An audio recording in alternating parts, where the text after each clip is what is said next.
Hi, and welcome to Lines to Sleep, where words become your pathway to relaxation and help you drift off into sweet dreams. Don't forget to like and subscribe to the channel. I'd love to know, where are you watching from, and what time is it there? Find your comfort, let go of the day, and let's begin this journey together now. I had always considered myself a seeker of hidden truths, a lone investigator roaming the fringes of what most people accepted as normal.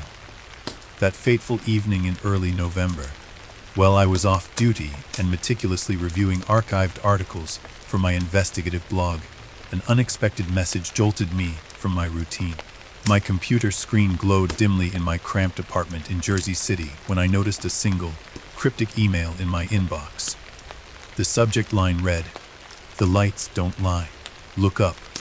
There was no signature, no indication of who might have sent it, only a stark directive that pulsed with urgency. For a long moment, I stared at the message, my heart beginning to pound in time with my racing thoughts.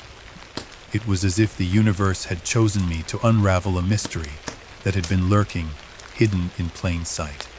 I recalled the countless obscure references to unidentified aerial phenomena that had peppered my research over the years. Stories of mysterious lights in the sky, inexplicable flight patterns, and whispered theories of covered experiments conducted under the cover of darkness. Yet, never before had such an invitation arrived so directly, so personally. With equal parts trepidation and excitement, I set aside my plans for the evening. I packed a small bag, grabbed my digital recorder and camera, and headed for the highway. My destination was a coastal town in New Jersey known among locals for its strange sightings, a place where the mundane and the inexplicable collided. As I drove through rain-slicked streets, neon signs from roadside diners and gas stations blurred into streaks of color against the darkened sky. Each mile took me further away from the familiar and closer to an unknown destiny. I arrived at the outskirts of the town just as dusk began to settle. I parked my car near a modest motel, an unassuming relic from decades past with peeling paint and flickering neon signage. Stepping out into the cool night air, I felt an inexplicable chill crawl up my spine.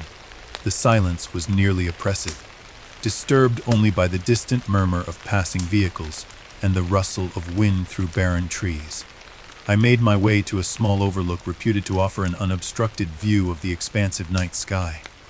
Leaning against a weathered railing, I gazed upward. At first, there was only the deep, endless black of night punctuated by scattered stars. But then, almost as if on cue, something extraordinary happened.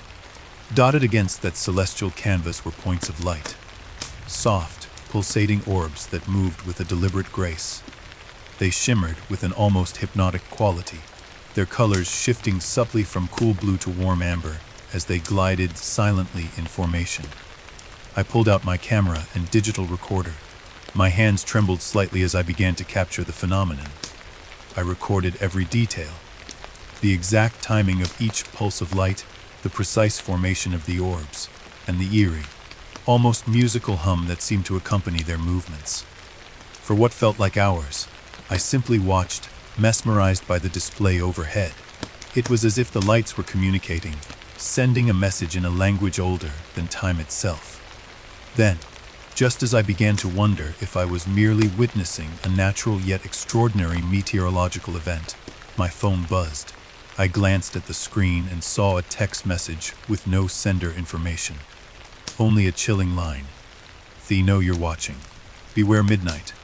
My pulse quickened, and I scanned the darkened landscape as though expecting someone, or something, to materialize from the shadows.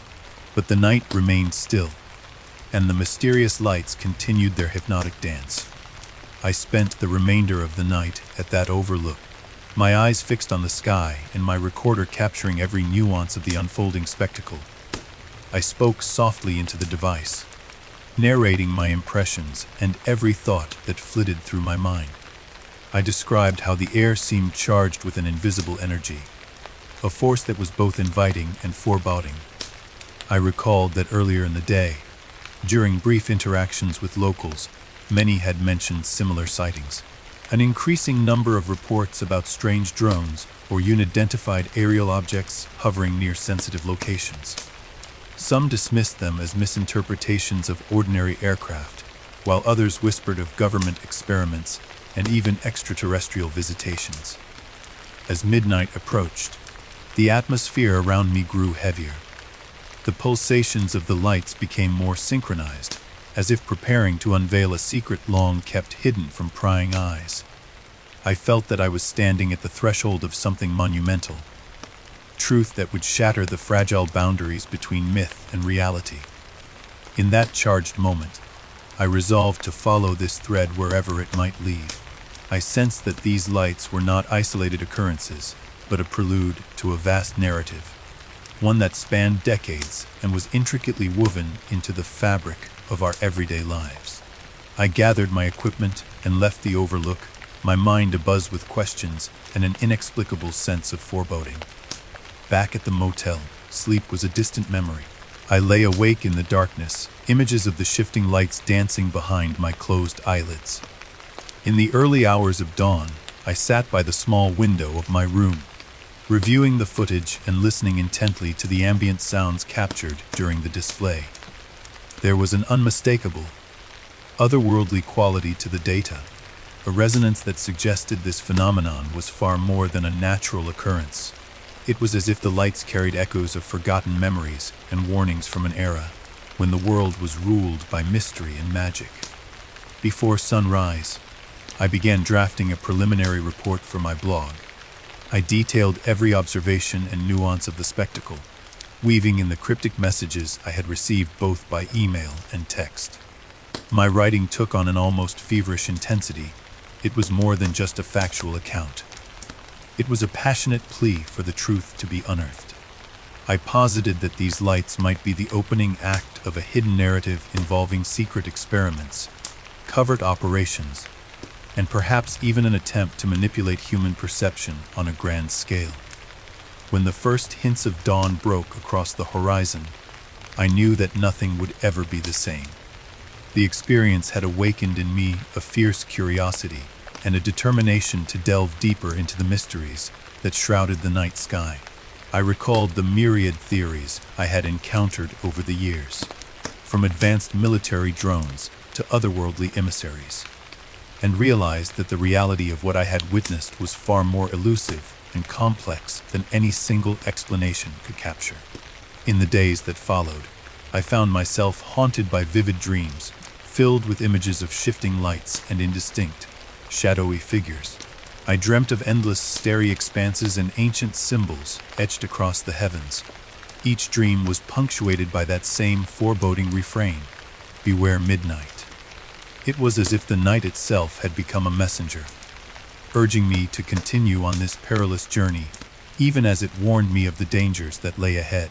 I began reaching out to local residents, fellow journalists, and even retired military personnel who might offer insights into the bizarre sightings.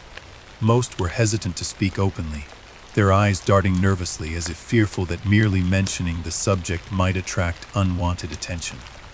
Yet, in whispered confidences, I managed to piece together fragments of a broader narrative, one that hinted at ongoing surveillance, clandestine experiments, and a deliberate attempt to control the narrative of what people observed in the sky.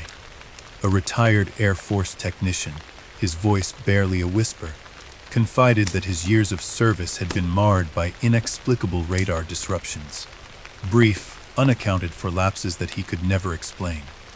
Others mentioned strange signals, almost imperceptible yet undeniably deliberate, emanating from these mysterious objects, as if they were transmitting coded messages into the void.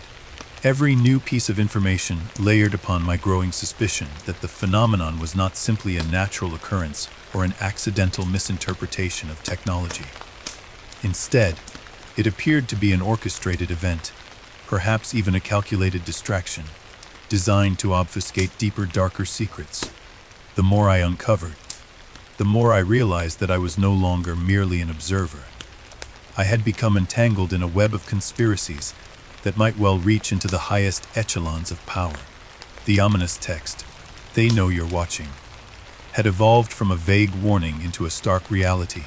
I was now a target, a reluctant participant in a dangerous game whose rules were hidden from public view. Over the next several nights, the anonymous messages persisted. One evening, as I painstakingly analyzed a particularly perplexing segment of footage, a new message flashed across my phone screen. "Do not trust the light. They are coming." That brief, chilling admonition sent a shockwave through my entire being. Who were they? And what did it mean to not trust something that seemed so pure and mesmerizing? I spent long hours rewatching the recordings, trying to discern any hidden anomalies or subtle patterns that might decode the mystery behind the shifting luminescence. I recall that night vividly, alone in the stillness of my room, with the only sounds being the soft hum of my computer and the distant rumble of an approaching storm. As I replayed the footage, I began to notice slight variations in brightness and rhythm. The lights pulsed in patterns that hinted at a deliberate design. There were moments when the pulsations slowed, then suddenly quickened, almost as if the objects were communicating through their fluctuations. At one point, I even thought I saw the lights form a shape, brief, arcane symbol that vanished as quickly as it appeared. It was as though the sky itself was trying to convey a hidden message, urging me to piece together a puzzle that stretched back through the annals of time. Determined to get to the bottom of this mystery, I reached out to a close friend who was an expert in digital signal processing. Over several lengthy phone calls and late-night video conferences, we analyzed the data together, examining waveforms and spectral patterns. Although we encountered numerous technical challenges and many results remained inconclusive, one fact emerged with alarming clarity. The lights were not random. Their behavior was structured, methodical, and operated on principles that defied the conventions of modern technology. The more we delved into the data, the more it seemed that these lights were part of a deliberate and sophisticated phenomenon. I began to document everything. Every observation, every hypothesis, in a series of blog posts that were raw, unfiltered, and increasingly impassioned.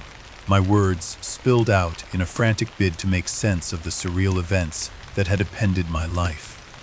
I wrote of the possibility that the lights might be part of an experimental program, perhaps designed to test new forms of surveillance, or even to influence human behavior through subliminal messages encoded in patterns of light. I connected the phenomenon to historical accounts of unexplained aerial events and invoked legends of old, where mysterious lights were often interpreted as omens or divine messages. In my writings, I speculated on the convergence of modern technology and ancient mysticism, a blend of science and myth that challenged conventional wisdom. Yet, even as I compiled this growing body of evidence, a persistent sense of foreboding gnawed at me. The message, "They know you're watching," had morphed into a personal threat, a constant reminder that I was being drawn deeper into a labyrinth of secrets. I started noticing small signs that I was not alone in my investigation. Unmarked cars seemed to linger near my apartment. I caught fleeting glimpses of shadowy figures watching from a distance when I walked down dimly lit streets. Every time I looked up at the sky, I felt as though unseen eyes were scrutinizing my every move. Despite the mounting pressure, I knew that retreat was not an option. The more I learned, the more I felt compelled to expose the truth, even if that truth was dangerous and unsettling. I began to plan my next steps meticulously. I arranged discreet meetings with locals who had reported similar sightings, determined to piece together a timeline of events and establish connections between seemingly isolated incidents. In hushed conversations at small diners and quiet bars, I learned that reports of mysterious lights and drone-like objects were not new. They had been occurring sporadically for years, their frequency increasing in recent times. Some residents even spoke of unsettling experiences, of waking in the middle of the night to strange noises, of sensing an inexplicable presence watching over them. As the days turned into a blur of interviews, data analysis, and sleepless nights, the mystery began to take on a life of its own. I found myself scribbling frantic notes in a battered notebook, drawing diagrams and mapping out sightings on an old-fashioned map. There were patterns emerging, a strange alignment of events that hinted at a coordinated operation rather than random anomalies. I couldn't shake the thought that I was witnessing the opening act of something vast and ominous, a prelude to a revelation that might upend everything we believed about the world around us. Then, on one particularly stormy night, as the wind howled outside and rain lashed against my window, I received yet another message. This one was even more dire. Midnight approaches.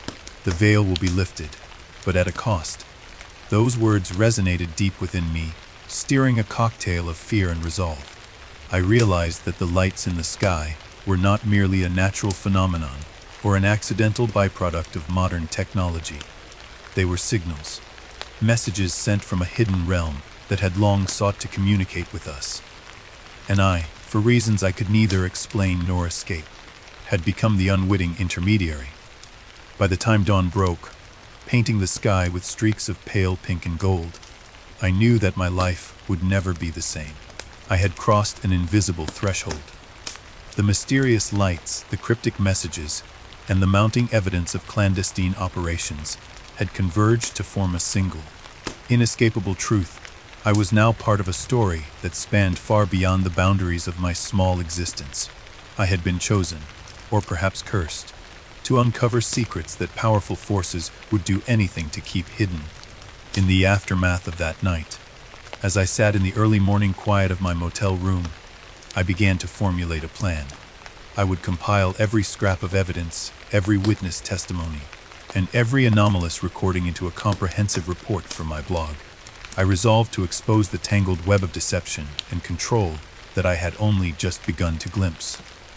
And yet, as I typed out my initial thoughts, I could not shake the sense that I was being drawn into a game with stakes far higher than I could imagine. I felt a cold certainty that my every move was being watched, and that the next message, the next sign, could be the signal to either vanish or to plunge irrevocably into the abyss. That morning, as I uploaded my first blog post recounting the previous night's events, a single line of text hovered at the bottom of the page. The lights don't lie. The truth is waiting. It was as if the cosmos itself had lent its voice to my words, urging me to continue, and so, with a mixture of dread and determination, I set forth on a journey that would take me deep into the heart of a mystery that defied easy explanation. A mystery where every glimmer in the sky held the promise of revelation, and every shadow concealed the threat of unimaginable danger. As I closed my laptop and prepared to leave the motel that very afternoon, I couldn't help but glance upward one last time. The sky, now clear and washed in the gentle light of dawn, seemed ordinary. Yet I knew better. I knew that beneath that seemingly placid expanse lay secrets that would soon ripple through the fabric of my reality. And as I stepped out into the waking world, a final thought echoed in my mind. The journey had only just begun, and the true story behind the lights was waiting to be told. I drove back to the city with a heavy heart and a mind full of questions. Every streetlight, every shadow cast by the rising sun, seemed to whisper hints of things unseen. I felt the weight of what I had witnessed and the enormity of the task ahead. To unravel a mystery that stretched back decades, to expose hidden experiments, and to confront forces that lurked in the dark corners of power. I knew that in the days to come, I would have to face not only external dangers, but also the deepest recesses of my own fears. For in pursuing the truth, one must sometimes confront the darkness within oneself. Looking back on that first night from a distance now, I realized that it was the moment when everything shifted. The quiet, ordinary life I had known was irrevocably altered by the encounter with those pulsating lights. I had become more than an observer. I had become a participant in a cosmic drama. A drama where the line between reality and nightmare blurred neath the glow of a mysterious, unyielding light. And though I knew that many questions would remain unanswered for a long time, I was resolute in my commitment to press forward, no matter how treacherous the path might become. Thus, with my heart full of both hope and fear, I embraced the unknown. I prepared myself to follow the trail of the lights into the depths of a mystery that promised not only revelations, but also sacrifices. The night had spoken, and its message was clear. The truth lay hidden in the dance of light and shadow, waiting for a brave soul to unmask it. And as I embarked on this perilous journey, I silently vowed that I would see it through, no matter the cost. The night after the eerie events at the Overlook left me restless and haunted by visions of shifting lights. I knew that my journey into the heart of the mystery had only just begun. I couldn't shake the sensation that the cryptic messages were not isolated warnings, but part of a larger, more sinister pattern. As I stepped out into the damp chill of early morning, the memory of the text message, "They know you're watching. Beware midnight," echoed relentlessly in my mind.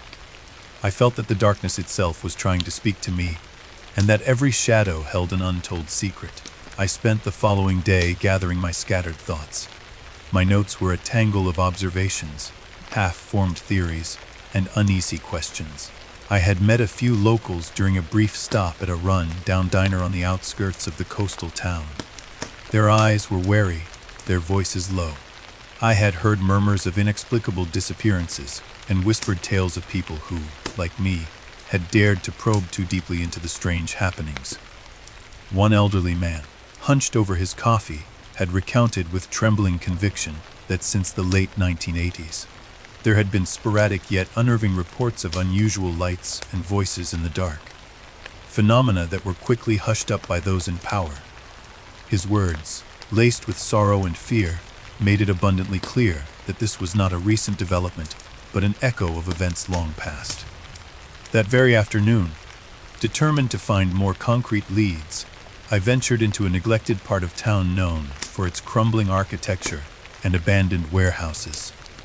The streets were empty save for the occasional stray cat and the distant sound of dripping water from leaky pipes. I moved cautiously, acutely aware of the oppressive silence that seemed to press in on me from all sides.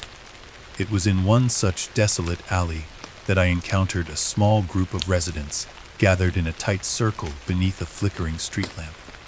Their faces were etched with worry, and their eyes darted around as though they expected someone, or something, to emerge from the darkness at any moment. I approached slowly, introducing myself as a freelance journalist intrigued by their accounts. After some hesitation, an older woman with silver hair and a scar across her cheek spoke up. "We've seen them again," she whispered. "The lights in the sky, they come and go. And sometimes they bring the darkness with them." Her voice quivered as she recounted how, on several occasions, people in their neighborhood had vanished after witnessing the strange phenomena. Another man, his hands shaking, described a night when a low, metallic sound filled the air and the lights flickered in a pattern that, to him, resembled a Morse code warning. I listened intently as the group traded stories of sightings and inexplicable encounters, each narrative adding a new layer of dread to the mystery. They spoke of a history that went back decades, a tapestry woven with local folklore, conspiracy, and inexplicable occurrences.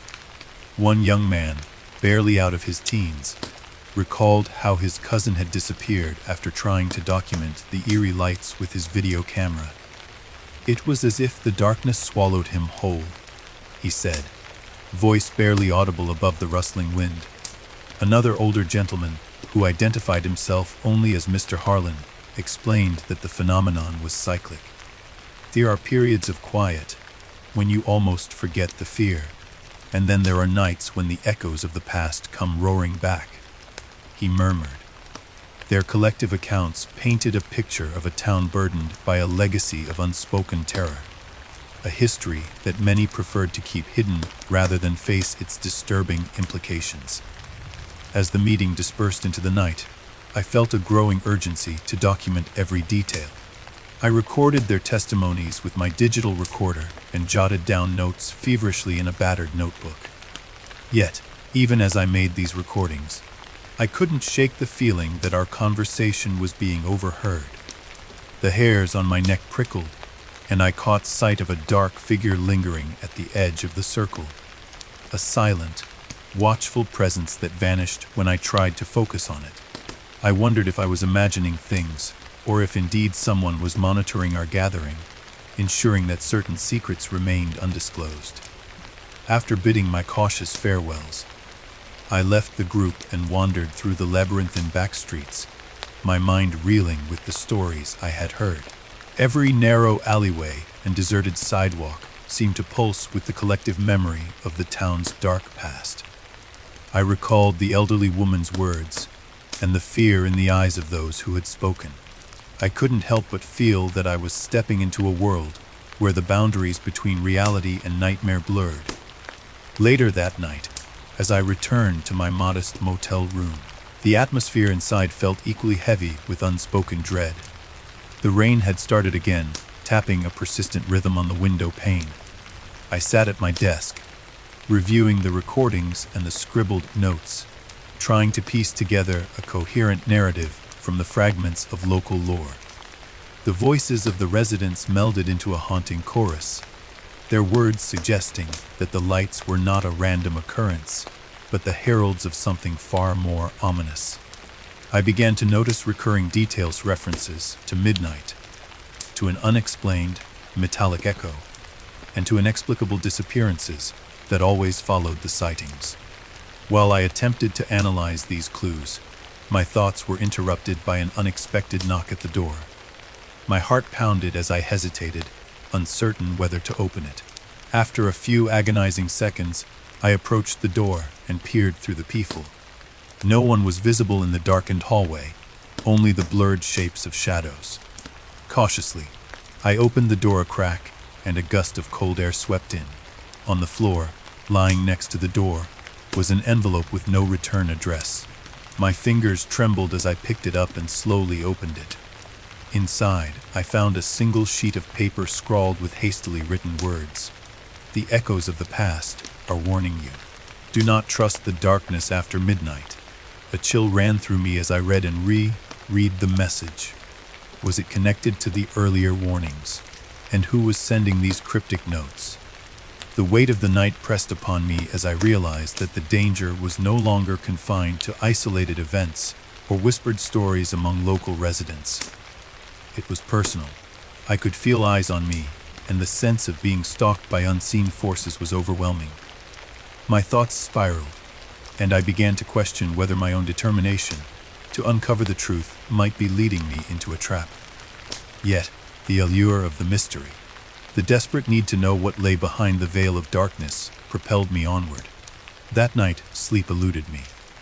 Instead, I lay awake in the small, dimly lit room, haunted by the murmurs of voices and the memory of the chilling knock at the door. Every creak of the old building, every gust of wind, seemed to echo the warnings I had received.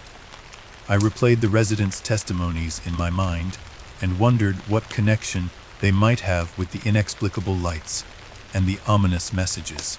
The recurring phrase, "Beware midnight," reverberated through my thoughts, a constant reminder that something monumental was about to occur. As dawn slowly crept over the horizon, casting a pale light on the rain-washed streets, I resolved to dig even deeper. I began to plan my next steps carefully. I decided to return to the group of residents the following evening, hoping that by establishing trust and gathering more details, I could begin to piece together a more complete picture of the events that had haunted the town for decades. I arranged to meet them again at a discreet location, a small, abandoned storefront on the edge of town that the locals used for secret gatherings. It was there that I hoped to find further clues about the history of these mysterious occurrences. The day was long and filled with a sense of impending dread. I wandered through the town, observing its faded facades and decaying infrastructure, as if the very buildings themselves bore the scars of a troubled past. I visited the local library and dug through old newspaper archives, discovering scattered reports of strange sightings and unexplained phenomena dating back to the 1980s and even earlier. Many of these articles were dismissed at the time as isolated incidents or the product of overactive imaginations. Yet, when viewed collectively, they formed a tapestry of recurring horror that spanned generations. In one particularly grim article, I read about a young woman who had vanished without a trace after witnessing a series of flashing lights in the sky. The report mentioned that local residents believed her disappearance was connected to the same events that had now become the subject of hushed conversation.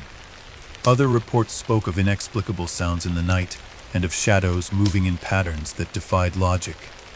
The more I uncovered, the more it seemed that the phenomenon was not a modern invention, but a reawakening of a long, dormant terror that had plagued the town for decades. Returning to my motel that evening, I prepared my equipment with a mixture of anticipation and trepidation. I knew that tonight would be crucial, that the gathering of residents might finally yield the concrete details I needed to understand the scope of the mystery.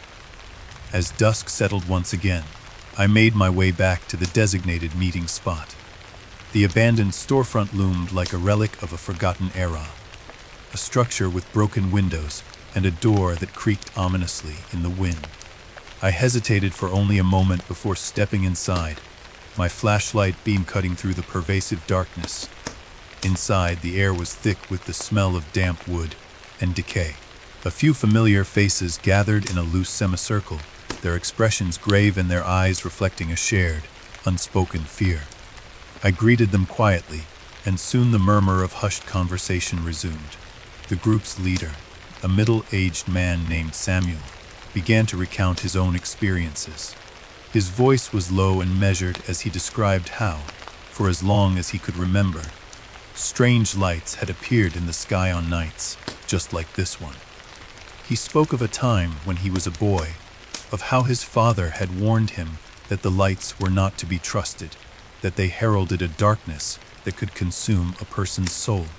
Samuel's story resonated deeply with me, reinforcing the notion that the phenomenon was interwoven with the fabric of the town's history. As he spoke, I noticed the flicker of fear in the eyes of those listening, a fear that was not solely born of superstition, but of first-hand experience. One by one, the residents began to share their stories. A young mother recounted how her son had awoken in the middle of the night, pale and trembling, claiming that he had seen ghostly figures dancing among the lights. An older woman described the disorientation and overwhelming sense of dread that had overcome her after witnessing a sudden burst of brightness that seemed to tear the very air apart. The atmosphere in that abandoned storefront was heavy with despair and mystery. Every tale added another piece to the puzzle, a puzzle that was slowly revealing a pattern of inexplicable events and recurring warnings. The recurring mention of midnight, the foreboding nature of the lights, and the constant presence of an unseen watcher. All these elements combined to create a tapestry of fear that stretched back through the decades. I listened intently, recording every word and capturing every nuance of expression, fully aware that these accounts might be the key to understanding what was truly happening. As the meeting drew to a close, Samuel looked directly at me and said, "You're getting too close, son. There are forces at work here that you can't even begin to understand. The echoes of the past are warning us all. But sometimes, hearing those echoes comes at a terrible price." His words struck me like a bolt of lightning, and for a long moment, I was silent, overwhelmed by the gravity of his warning. I knew that the journey ahead would be fraught with danger, that my relentless pursuit of the truth might attract the attention of those who would prefer to keep these secrets buried in the darkness. That night, as I made my way back to my motel under a moonless sky, the wind howled through the empty streets, and every step seemed to echo with the voices of the past. I couldn't help but feel that the darkness was alive, watching, waiting, and perhaps even guiding me toward a fate I could not yet comprehend. The cryptic messages, the fearful testimonies, and the oppressive atmosphere all converged into a single, overwhelming realization. I was no longer just an observer. I had become an active participant in a mystery that spanned generations, and the echoes in the darkness were calling me ever deeper into their fold. Inside my room, with the rain tapping a relentless beat against the window, and the images of frightened faces and whispered warnings playing in my mind, I sat at my desk and began to write. I detailed every conversation, every chilling account, and every inexplicable detail that the residents had shared. I questioned the nature of these lights and wondered if they were a deliberate act, an orchestrated performance meant to instill fear and to distract us from even darker truths hidden in plain sight. The more I wrote, the more I felt that the darkness itself was communicating with me, urging me to uncover secrets that had been buried for far too long. I reviewed the recordings from earlier that night, the murmured voices, the quiet exchanges, the distant sounds of footsteps and creaking doors. In one fragment of audio, I distinctly heard a metallic clatter that sent shivers down my spine, a sound that seemed to blend with the ambient noise of the storm outside. It was a sound I could not easily dismiss as a trick of the wind. It felt deliberate, almost as if someone or something had been tampering with the very fabric of the night. The more I listened, the more convinced I became that every sound, every whispered word, was part of a larger narrative, a narrative that was urging me to look beyond the visible and to seek the truth hidden in the echoes of the past. In the days that followed, I became increasingly obsessed with connecting the disparate threads of these haunting experiences. I scoured the town for more witnesses, interviewed anyone who might have even the faintest recollection of similar events, and spent countless hours poring over old records in the local library.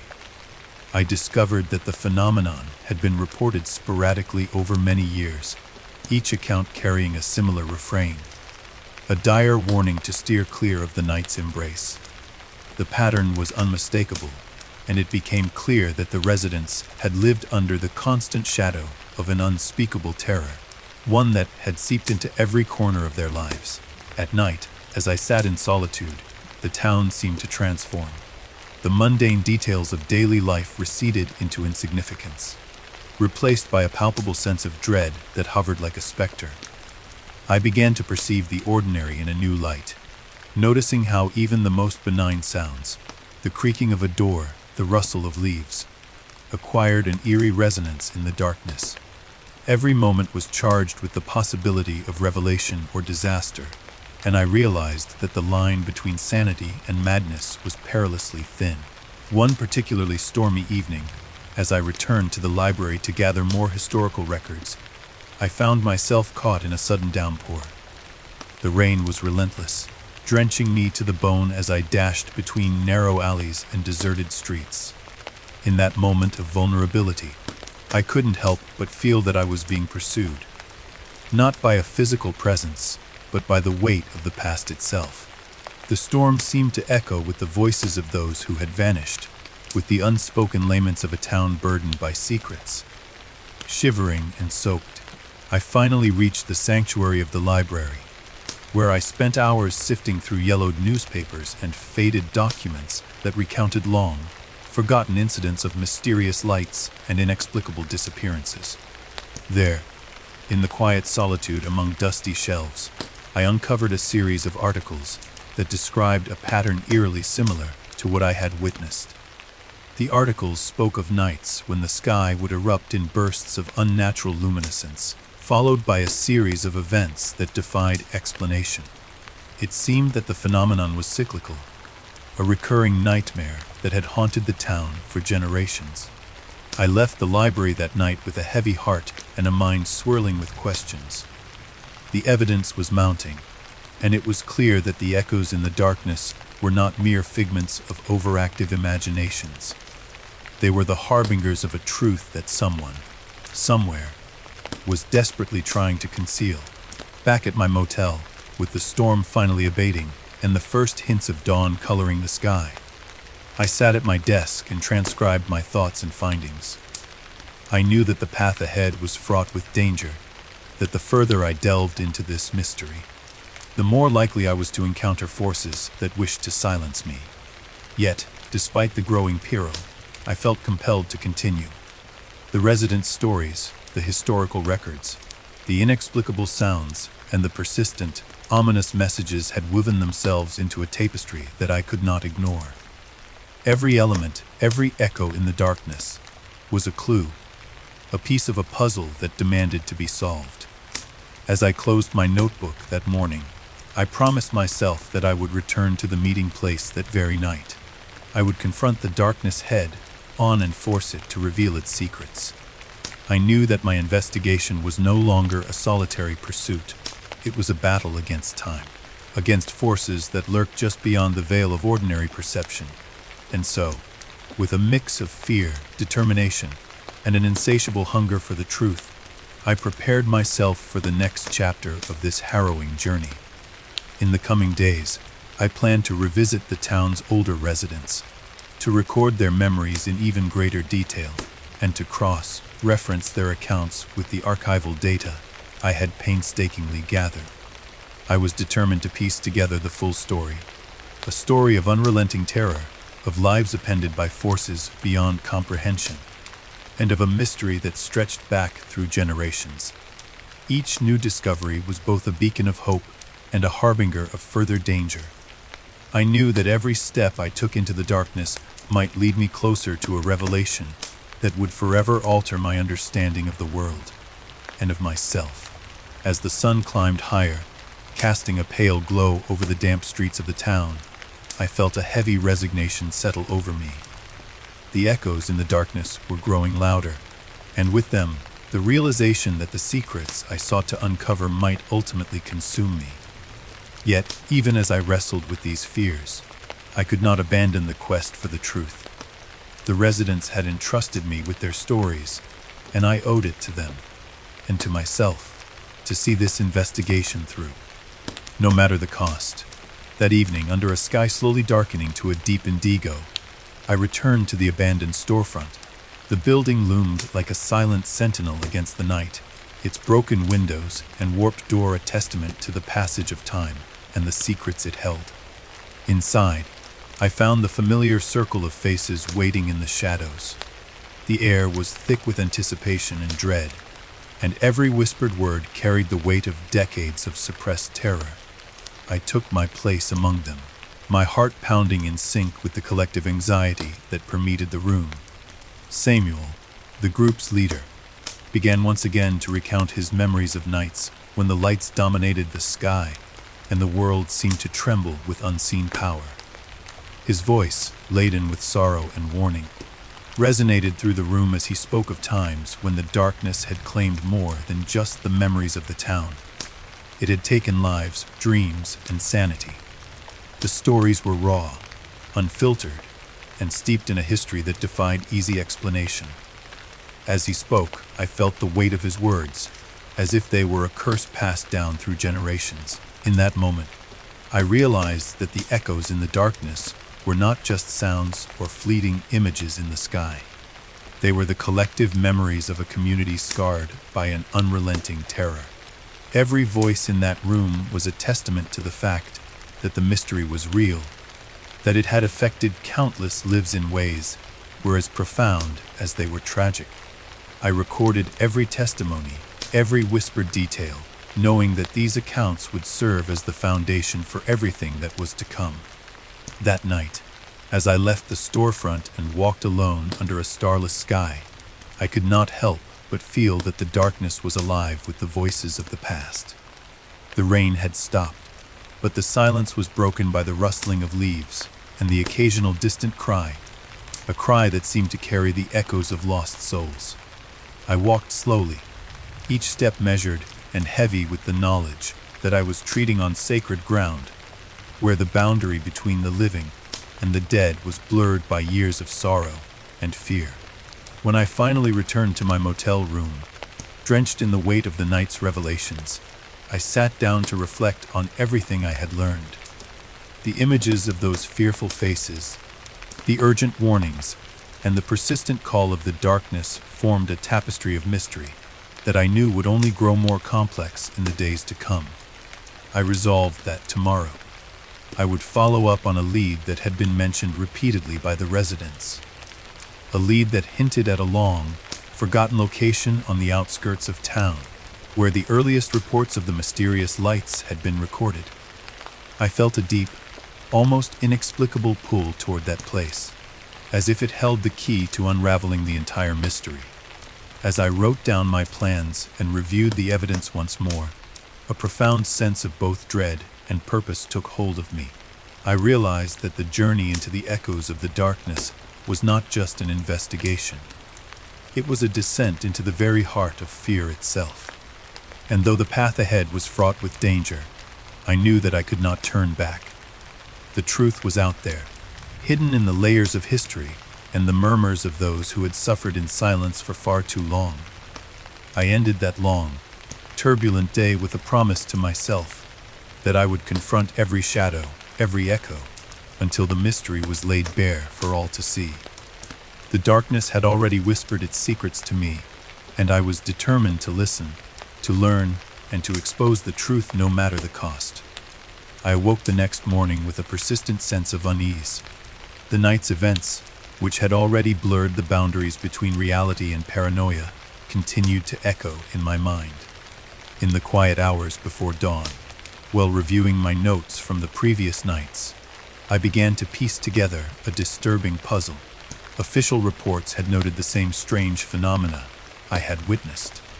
The inexplicable lights dancing in the sky and the unnerving hum that accompanied them.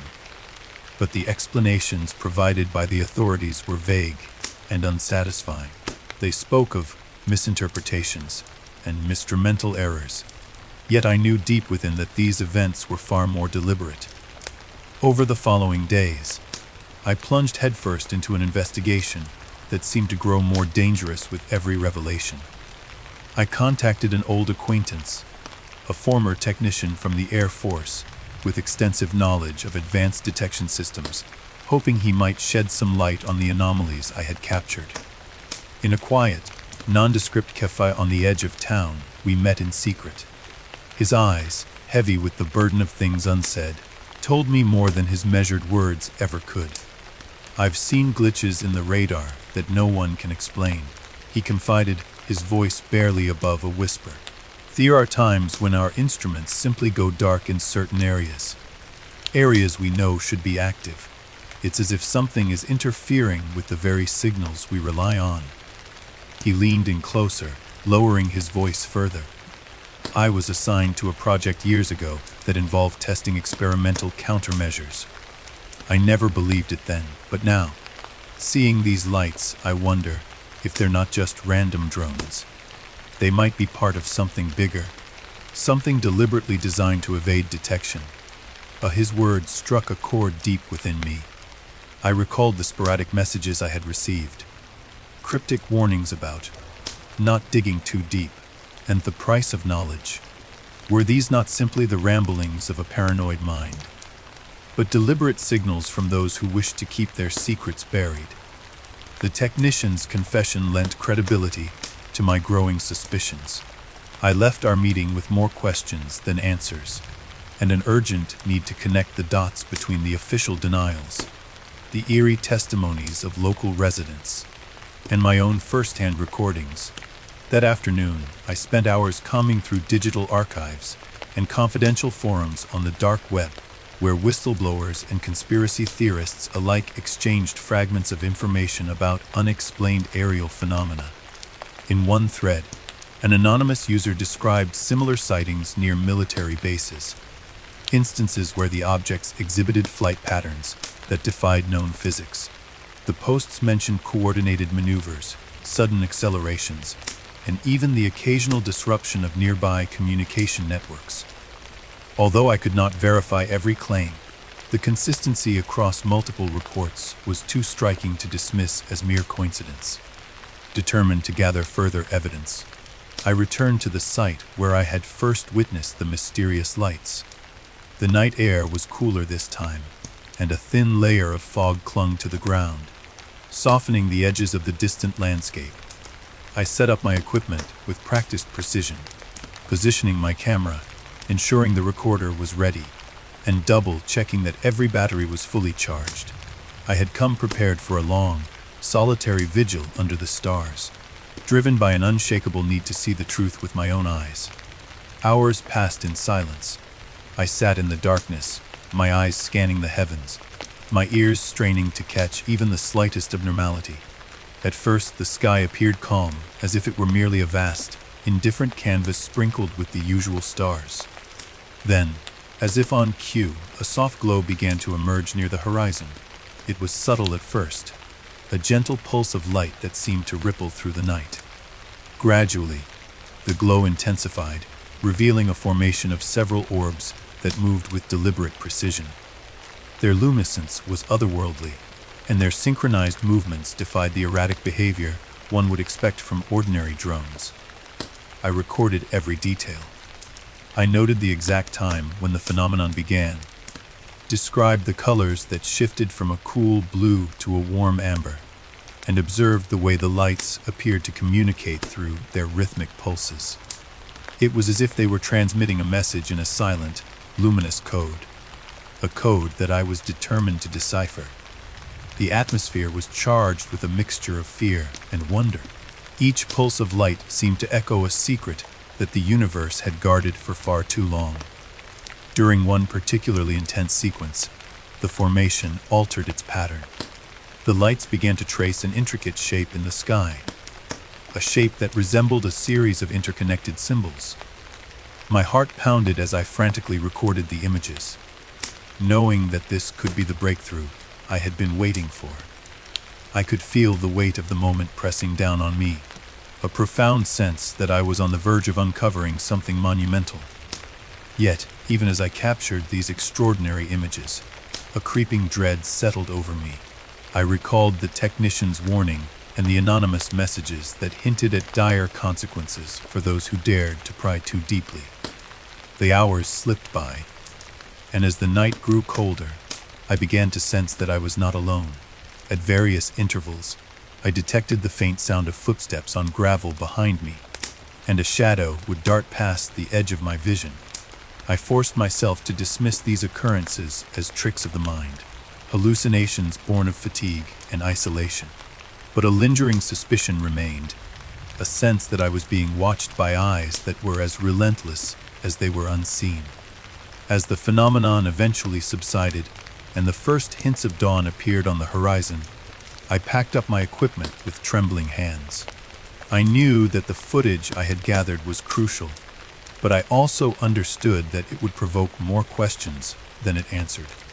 The enigma of the drones had taken on a life of its own, intertwining with the testimonies of fearful locals, the cryptic warnings I had received, and the official statements that seemed designed to deflect inquiry.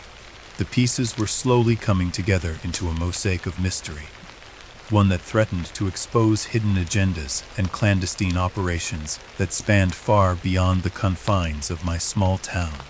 In the days that followed, I immersed myself in the analysis of my recordings. I spent countless hours in my makeshift home office, scrutinizing every frame of video and every snippet of audio. I reached out to experts in various fields, aviation analysts, signal processing specialists, and even a retired intelligence officer, seeking their insights on the anomalous behavior of the objects. Each conversation deepened the mystery. One analyst explained that the flight patterns of the lights were inconsistent with any known civilian or military drone technology. Another noted that the spectral analysis of the audio revealed frequencies that were unusual, almost as if they were modulated to send a hidden message. The more I learned, the more I became convinced that these objects were not simply experimental drones or misidentified aircraft. They appeared to be part of a deliberate operation, a series of tests or demonstrations that were designed to challenge our very understanding of aerial technology. Some speculated that the objects might be testing platforms for advanced surveillance systems or even experimental weapons.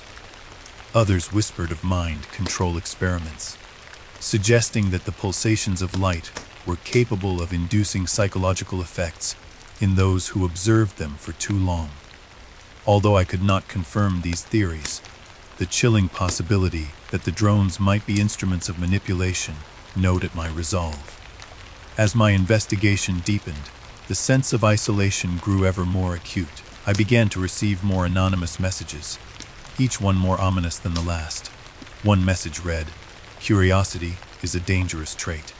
The truth has a way of consuming those who seek it." Another warned, "Do not follow the light too far, for it may lead you to a darkness from which there is no escape." I could no longer tell if these messages were the ramblings of a paranoid mind or calculated warnings from someone or something determined to keep its secrets hidden. In my darkest moments, I even questioned my own sanity. Was I merely projecting my fears onto the unexplained phenomena, or was there a genuine, malevolent force at work behind the dazzling display in the sky? Despite the mounting peril, I pressed on with a stubborn determination. I organized a clandestine meeting with a small group of independent experts, a motley crew of former military personnel, technology specialists, and fringe researchers, at an abandoned warehouse on the outskirts of town. Under the flickering glow of a single overhead light, we convened to compare notes and share our findings. The atmosphere was tense, and every whispered conversation was laced with the underlying fear that our gathering might have been compromised. Yet, as we pooled our evidence, a coherent narrative began to emerge. One of the former military men, a grizzled veteran with a scar running down his cheek, recounted his experience with classified projects that involved unconventional aerial vehicles. "There are things out there," he said, his voice gravelly and resolute, "that defy conventional explanations. What you're witnessing might very well be the next step in that evolution, a leap that the powers that be have been preparing for decades." His words sent a shiver down my spine, confirming what I had long suspected, that the enigma of the drones was connected to secret programs and covert operations that reached the highest echelons of power. The discussion turned to the possibility that these drones were part of an experimental system designed to influence human behavior. One of the technology specialists suggested that the pulsating lights could be emitting frequencies capable of altering brainwave patterns, subtly manipulating mood and perception. "Imagine," she said, "a scenario where these lights are not just observed, but actually felt, their vibrations resonating with the very core of our neural circuits. It's a terrifying thought, but one that fits with the anomalous data we're seeing." Although her theory was speculative, it resonated with the chilling warnings I had received. It was as if every piece of evidence was hinting at a conspiracy that spanned both technological innovation and psychological warfare. The meeting ended with a somber consensus.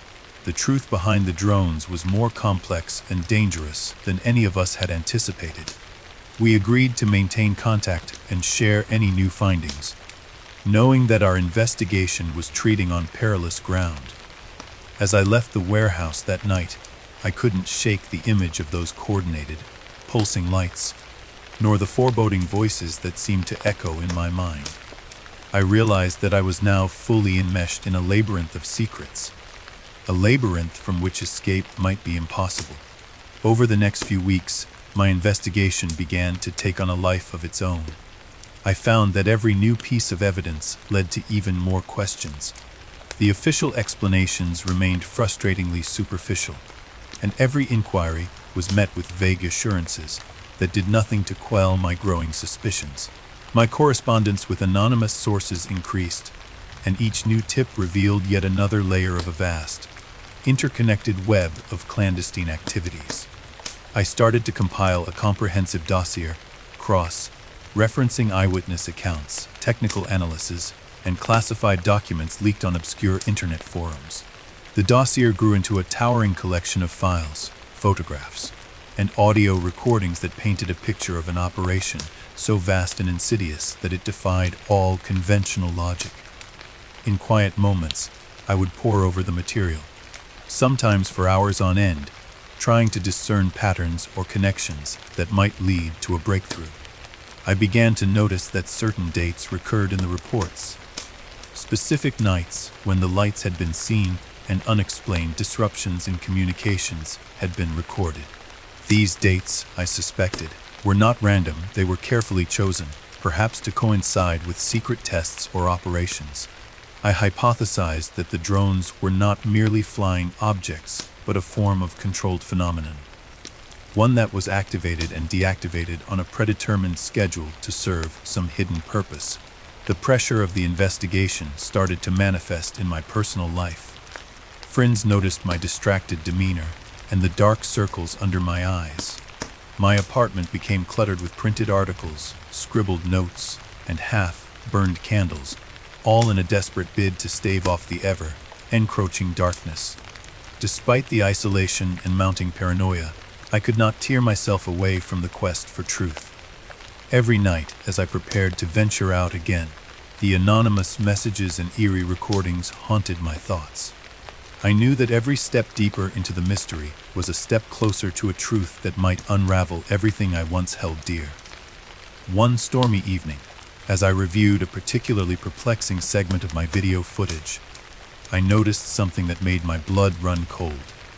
In the background of one shot, almost imperceptible at first, was the faint outline of a figure, a shadow that moved in tandem with the lights. I rewound the footage repeatedly, zooming in on the dark shape until it became undeniable. Someone or something had been lurking in the periphery, watching me record the phenomenon. I immediately backed up the footage and sent it to a trusted colleague, urging him to examine the image for any signs of manipulation or hidden data. The possibility that I was being surveilled by unknown entities, perhaps even by those orchestrating these drone displays, filled me with a dread I had never known before. As days turned into weeks, the investigation took on an almost obsessive quality. I became fixated on deciphering the patterns in the lights and unraveling the coded messages embedded in their pulsations. Late into the night, with only the hum of my computer and the distant rumble of a storm for company, I would trace the trajectories of the drones on hand-drawn maps, attempting to correlate their positions with historical reports and classified documents. My mind, already frayed at the edges by sleepless nights and endless streams of cryptic data, struggled to maintain a grip on reality. I was living in a liminal space, a state where every new discovery blurred the lines between rational inquiry and fevered delirium.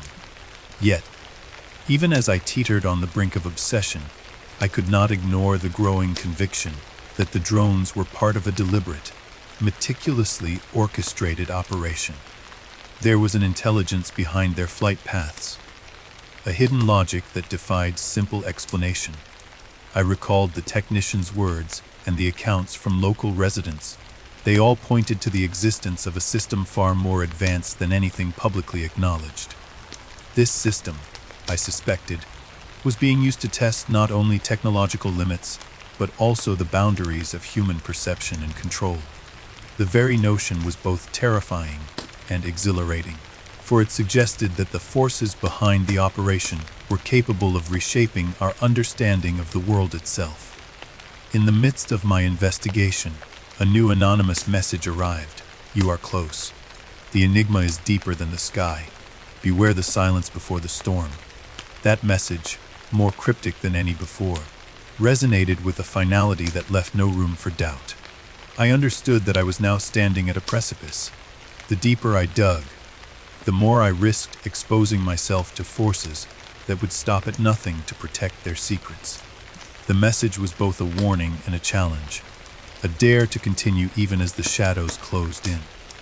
I began to prepare for the next phase of my investigation with a mix of determination and trepidation. I arranged to meet with a former intelligence officer who had recently retired from a high-level position within a government agency. We met in a secluded park at twilight, under the guise of casual conversation, his eyes sharp and calculating even in retirement, locked onto mine as he spoke in measured tones about the anomalous occurrences and the potential for these events to be part of a broader, covert program. "There are experiments," he said softly, "that the public is never meant to know about. They test everything, from surveillance techniques to methods of psychological manipulation.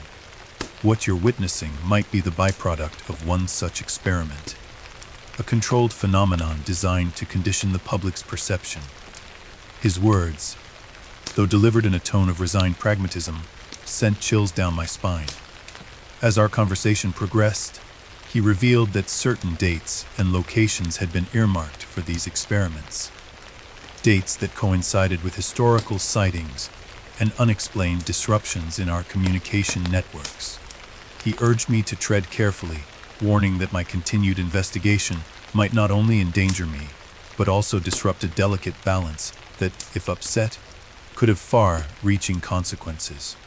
I left the meeting with a heavy heart and an even heavier burden of responsibility. The pieces of the puzzle were slowly coming together, but the picture they formed was one of a vast conspiracy that stretched its tendrils into every corner of society. In the following weeks, my investigation assumed a relentless pace.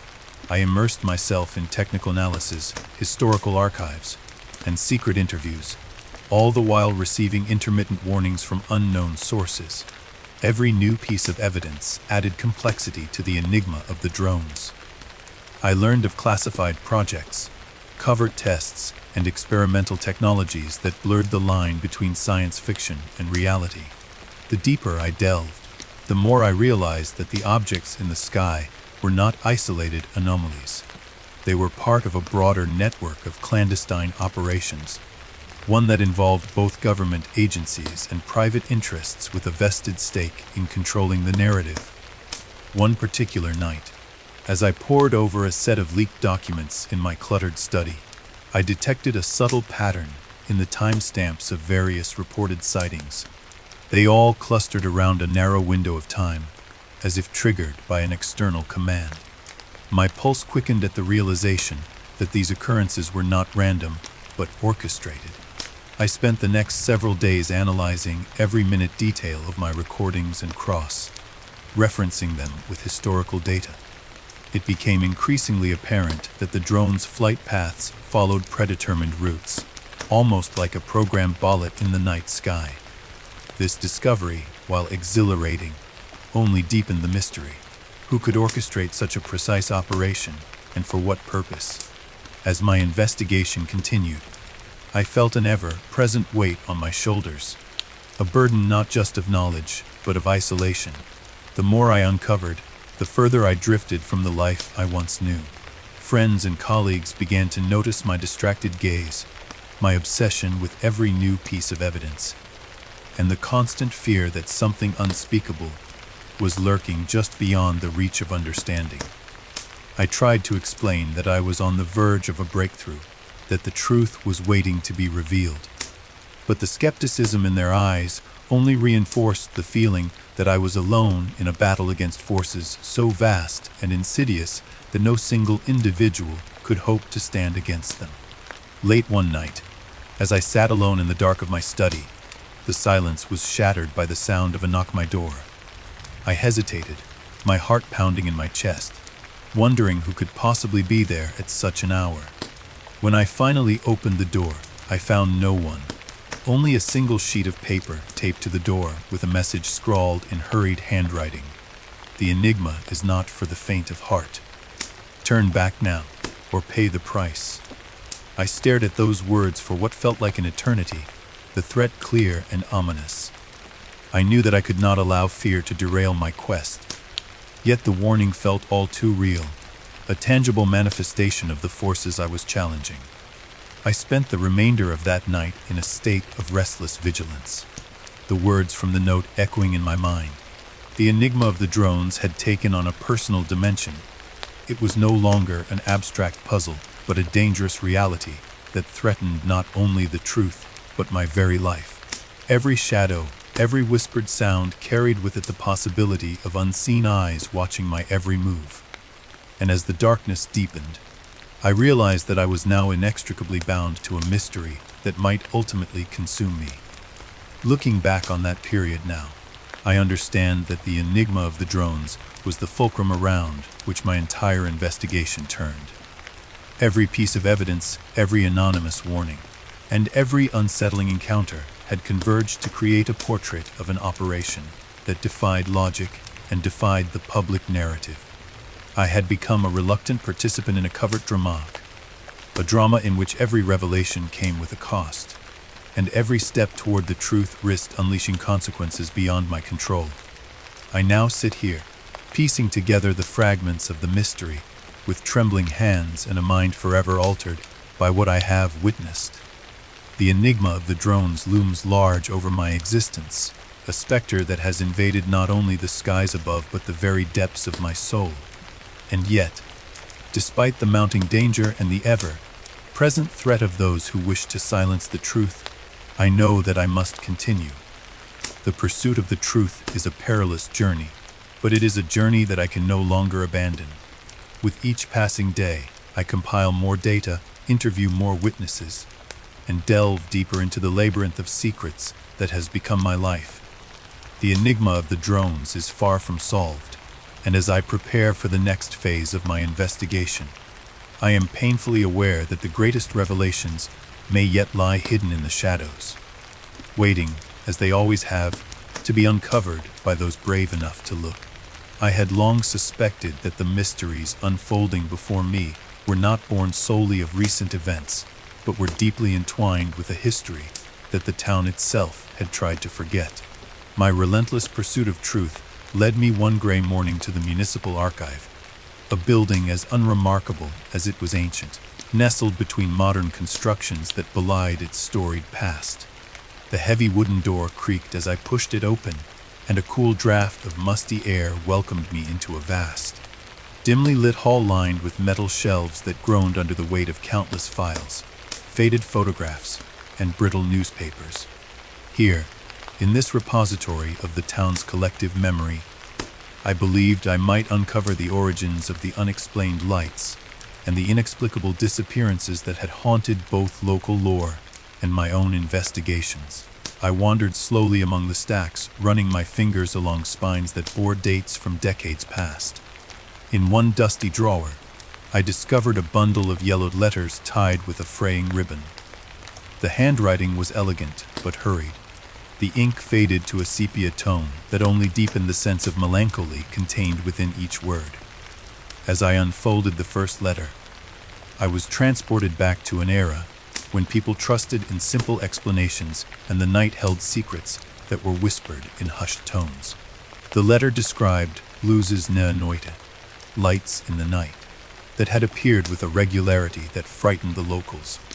The correspondent, who identified himself only as M, recounted how these lights had preceded tragedies, unexplained vanishings, sudden bouts of despair, and an ever-growing terror that defied reason.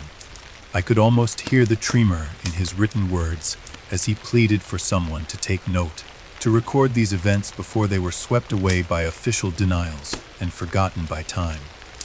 My heart pounded as I read further, each subsequent letter adding layers of detail that made the phenomenon seem not like a modern aberration, but as a legacy of fear passed down through generations. I found a newspaper clipping from the late 1980s describing a local investigator, a private detective by the name of James Holloway, whose fervent attempts to document mysterious aerial objects and strange human encounters had ended in tragedy. According to the clipping, Holloway's own notes detailed encounters with figures shrouded in darkness, with hoods drawn low over their faces, and inexplicable apparitions that seemed to defy natural laws. His diary, it was rumored, described these figures as the guardians of the night, and his final entry hinted at a conspiracy that reached into the corridors of local power.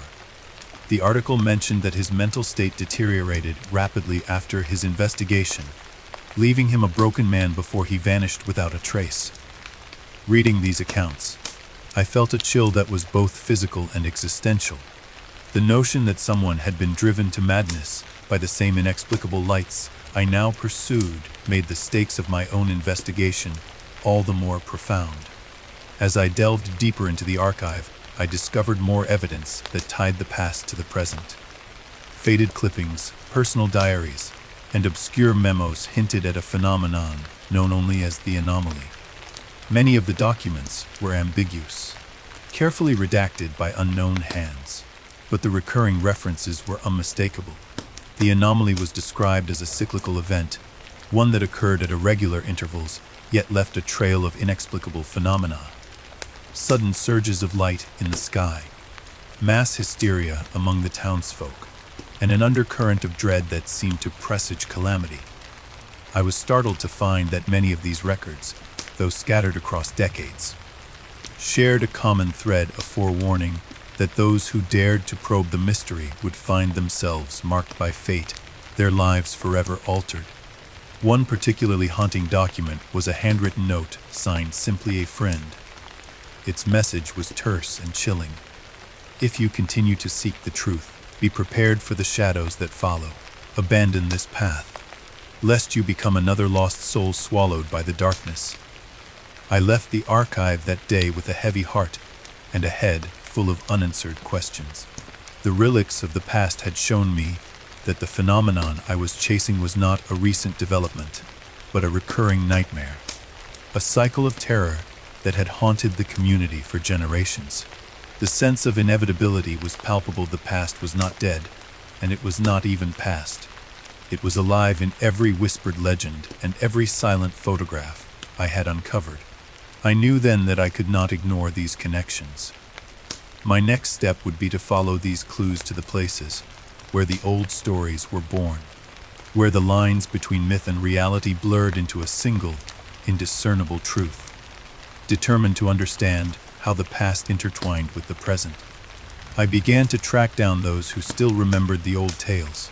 I arranged meetings with elderly residents who had grown up in a time when these mysterious lights were spoken of in fearful reverence.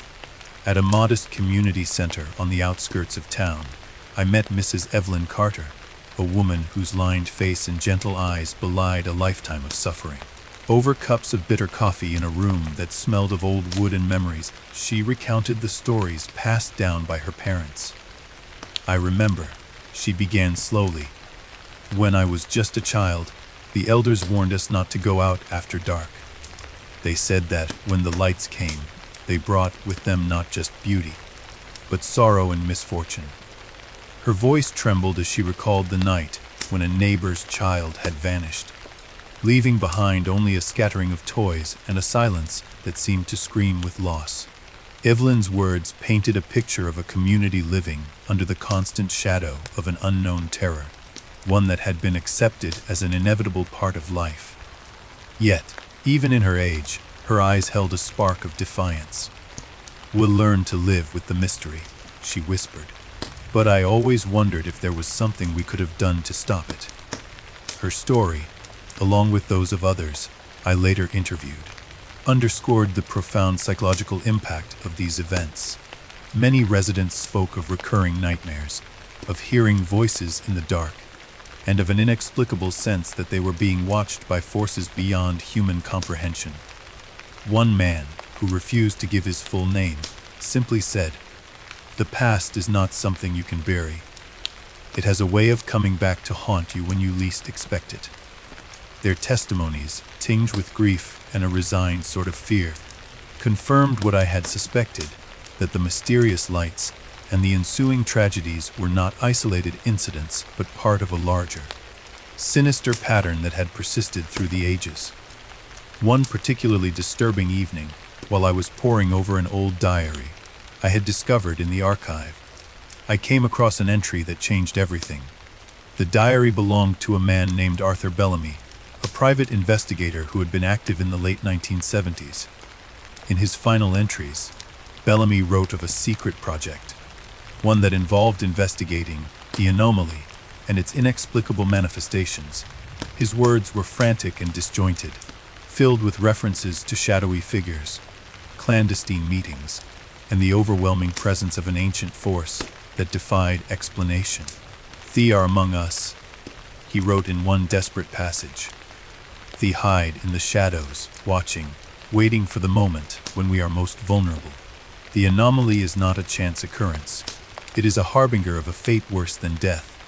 His diary ended abruptly, the final page stained with what appeared to be dried ink mixed with tears. I could not help but wonder whether Bellamy had been silenced by forces that wished to keep his revelations buried forever.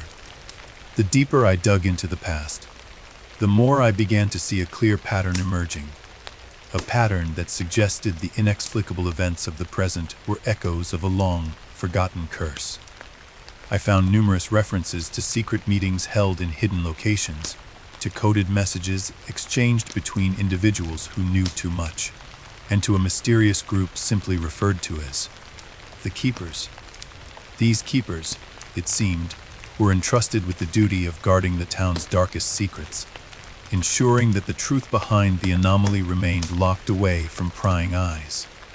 Some documents hinted that the Keepers had been active since the early days of the phenomenon, their influence stretching far beyond the local community. They were said to operate in the shadows, intervening when events threatened to spiral out of control, always with the cryptic mandate to preserve a balance that few understood. In the midst of my research, I received a startling development. A letter delivered anonymously to my modest apartment. The envelope was plain and unadorned, yet it carried the weight of an urgent warning.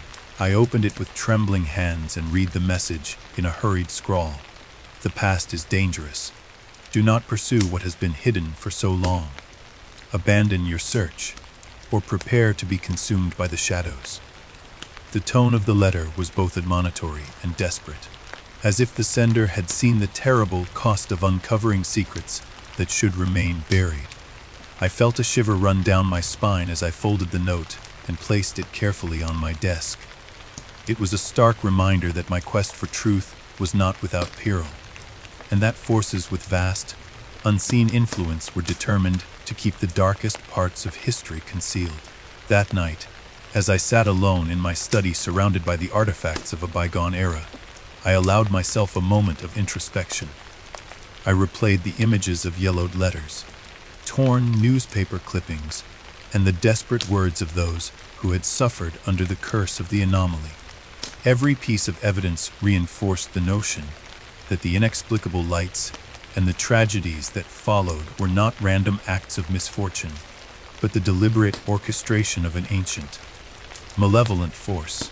I wondered if the very fabric of the town's history had been woven with threads of sorrow and mystery, a tapestry that had, over time, trapped the souls of those who dared to question the natural order. Determined not to be deterred by the ominous warnings, I resolved that my next step would be to visit the very sites where these dark events had taken root. I planned a journey to the outskirts of town, to a location mentioned repeatedly in the archival documents, a forgotten cemetery on the edge of a dense wood, where many of the unexplained disappearances had been reported. Local lore held that on certain nights, the cemetery was bathed in an eerie glow, as if the departed souls were gathering to warn the living of an impending doom. The idea both repelled and compelled me. I knew that confronting the physical remnants of the past might finally reveal the connection between the mysterious lights and the terrible legacy that had haunted the community for generations. In the days that followed, I made careful preparations for my excursion. I gathered all the documents I had collected from the archive, along with a portable recorder and a high-definition camera, determined to document every detail of what I might encounter. The journey to the cemetery was a solitary one, marked by long stretches of desolate roads and an ever-present feeling of being drawn toward an unknown fate. As I approached the site, the landscape changed dramatically. The modern buildings and paved roads gave way to untamed wilderness, where nature reigned supreme and time itself seemed to have slowed. The cemetery, when I finally arrived, was a haunting sight. Ancient tombstones jutted from the earth like fractured memories, their inscriptions worn away by centuries of neglect. In the fading light of dusk, a soft, almost imperceptible glow began to emerge among the headstones, a spectral luminescence that sent a chill down my spine.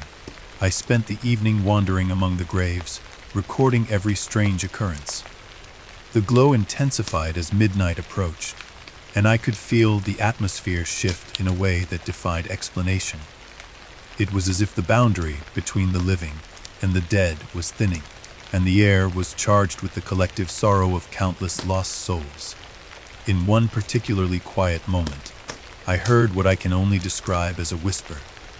A voice carried on the wind, murmuring words that I could not fully understand. The sound was gentle yet insistent, and for a brief moment, I felt as if I were not alone. I quickly set up my equipment, determined to capture any evidence of this uncanny phenomenon. The camera recorded long, unbroken shots of the cemetery, and the recorder picked up the ambient sounds of the night. The rustling of leaves, the distant cry of an owl, and that barely audible, mournful murmur that seemed to echo from the depths of time.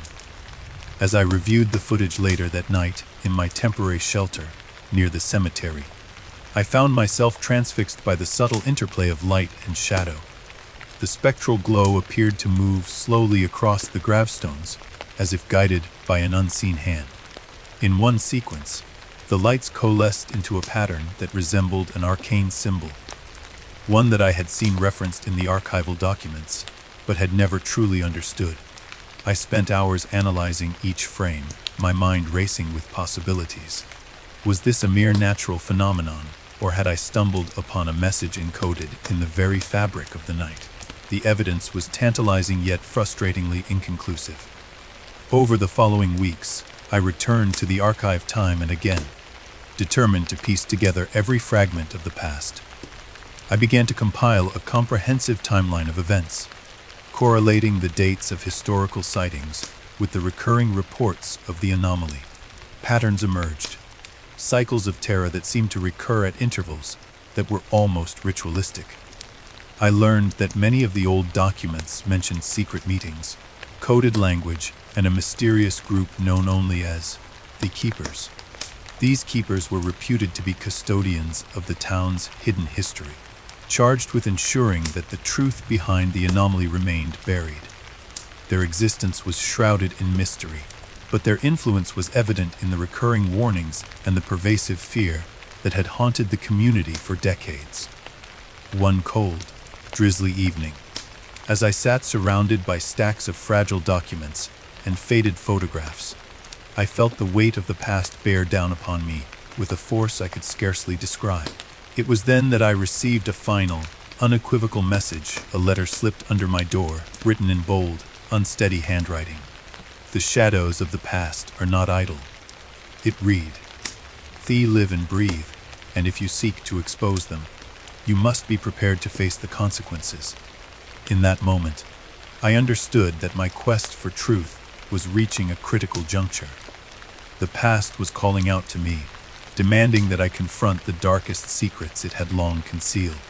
I knew that I could no longer remain a passive observer. The evidence, the testimonies, and the cryptic messages all converged on one inescapable conclusion. The mystery of the lights, the disappearances, and the strange phenomena was rooted in an ancient curse, a cycle of terror that had been allowed to persist by those who wielded power in the shadows.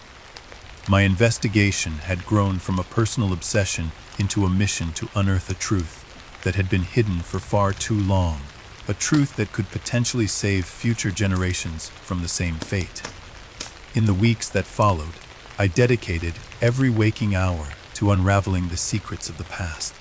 I revisited the municipal archive, pored over every scrap of evidence, and re-interviewed those who had once whispered their fears in hushed tones. I traveled to remote locations, each site a testament to the lingering presence of the anomaly. And all the while, the ghostly presence of the past loomed over me, a constant reminder that some truths come at a terrible price. Even as the investigation grew ever more perilous, I felt a steadfast determination rising within me. I was no longer simply chasing shadows, I was on a collision course with history itself. Every faded letter, every torn newspaper clipping, and every whispered legend formed the mosaic of a dark and terrible truth.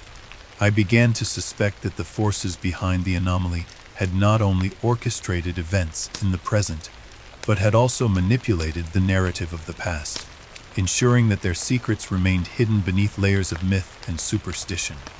Now, as I sit and record these final reflections, I cannot help but feel that the path I have chosen is one of both redemption and damnation. The shadows of the past have revealed themselves to me in ways that defy explanation, and I am left to wonder whether I have the strength to bear the burden of this knowledge. Yet I know that turning away is not an option. The past, with all its horrors and mysteries, demands to be acknowledged, to be understood, and ultimately to be exposed. I close this chapter of my journey with a resolve that borders on desperation. I have uncovered secrets that many would kill to keep hidden, and the weight of that knowledge is almost unbearable.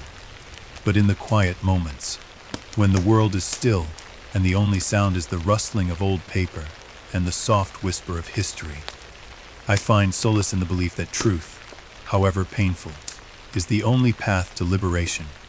As I prepare to move on to the next phase of my investigation, I leave behind the shadows of the past, not as a burden, but as a foundation upon which I will build the future. The lights that once haunted the night have shown me that there is a continuum between what was, what is, and what might yet be. And though the echoes of sorrow and fear will forever linger in the corners of my mind, I embrace them as a reminder that the past is an inseparable part of our present, and that only by confronting it can we hope to forge a path toward a brighter tomorrow. It was during one of those sleepless nights, when the weight of unanswered questions pressed down on me, that I decided to follow a lead that had haunted my every thought. After weeks of piecing together fragments from eyewitness accounts, cryptic messages, and archived documents, I found myself drawn to an abandoned military installation on the outskirts of town. The building, long decommissioned and forgotten by most, had emerged in several unofficial reports as a place where unusual aerial experiments were said to have been conducted. I knew that if there was any hope of understanding the true nature of the lights and the mysterious drones, I had to see it for myself. I arrived at the installation just after dusk. The structure loomed like a relic of a bygone era. Its crumbling concrete walls and rusted metal frameworks spoke of secrets left to decay in the shadow of progress. The silence was nearly absolute, broken only by the soft rustle of wind through broken windows and the distant cry of a nocturnal animal. I parked my car a safe distance away and crept toward the building, my every sense heightened by the chill of foreboding that had accompanied me for weeks now. As I reached the perimeter, I noticed that the area was not entirely deserted. Faint footprints, partially erased by time and rain, marked the path of someone or something that had recently passed by. My heart pounded as I advanced slowly, trying to remain as inconspicuous as possible. I could feel unseen eyes following my progress, and the air itself seemed to thicken with tension. Reaching an overgrown side entrance, I found it ajar as if someone had intended it to be found. I slipped inside, my flashlight beam cutting weakly through the pervasive gloom. Inside, the corridors were a labyrinth of shadow and decay. I moved cautiously along a narrow passageway lined with peeling paint and corroded pipes, each step echoing through the emptiness. In one room, I discovered remnants of old filing cabinets and scattered documents that had not been disturbed by time. My pulse quickened as I began to sift through the papers. There, among routine maintenance logs and faded memos, I uncovered something far more disturbing: photographs, handwritten notes, and partially destroyed documents that pointed to the existence of a highly classified experiment. The photographs were the first tangible proof that what I had suspected was real. They showed a series of unusual aerial devices, objects that bore an uncanny resemblance to the drones I had been tracking. In several images, these devices were seen hovering over what appeared to be testing ranges, with their lights pulsing in eerie synchrony. The documents, though fragmented and deliberately redacted in parts, described a project aimed at manipulating human perception through controlled aerial displays. According to one torn memo, the experiment had been designed to test the influence of synchronized light patterns on civilian populations, and to evaluate the psychological impact of prolonged exposure to anomalous aerial phenomena. The language was clinical yet disturbingly cold. as if the lives of ordinary people were mere variables in a vast, impersonal study. I sat down on a cold, concrete bench in the center of that room, my mind reeling from the implications. For years, I had been chasing a series of bizarre events: the mysterious lights, the inexplicable disappearances, and the ever-growing body of evidence suggesting that something unnatural was at work. Now, I was confronted with proof that these phenomena were not random but part of a deliberate, ultra-secret project. My own experiences, the recurring nightmares, the constant sensation of being watched, suddenly took on a new and terrifying meaning. Had I, unknowingly, been a subject in an experiment that spanned decades? While I continued to examine the documents, I found references to a series of experiments conducted on civilian populations. One document, its edges charred and its text almost illegible, hinted that the experiment had been carried out in phases over many years. It mentioned that a select group of individuals had been unknowingly exposed to these manipulative light patterns during certain nights when the anomaly was at its peak. The idea was horrifying in its implications: the manipulation of human behavior, the alteration of perception, and the erosion of free will, all conducted under the guise of scientific inquiry. I recalled the anonymous warnings I had received, messages cautioning me not to probe too deeply, threatening that curiosity was a dangerous trait. Now, I understood that those warnings were not empty threats, but reflections of a reality where powerful entities would go to any lengths to keep such experiments hidden. As I gathered the documents into a folder, I heard a faint noise behind me. I spun around, my heart leaping into my throat, and saw nothing but darkness. Yet the feeling of being observed was overwhelming, and I knew that I was not alone. The building, with all its history and secrets, seemed to be alive, its very walls whispering of the countless souls who had suffered under its hidden experiments. I made a hasty exit, determined to secure the evidence and piece together the full story. In the safety of my car, I took a moment to catch my breath and review what I had found. Every detail, every word, painted a picture of an insidious conspiracy that extended far beyond the confines of this decrepit installation. The next day, I sought out a former government agent known only as Key J, someone reputed to have been involved in classified projects before his abrupt departure from service. I arranged to meet him in a quiet cafe on the outskirts of town. The interior was unremarkable, a haven for those who preferred to remain unseen. Over steaming cups of bitter coffee, I laid out the fragments of evidence I had collected. I watched his eyes narrow and his hands tremble as he listened. Finally, in a low, measured tone, he began to speak.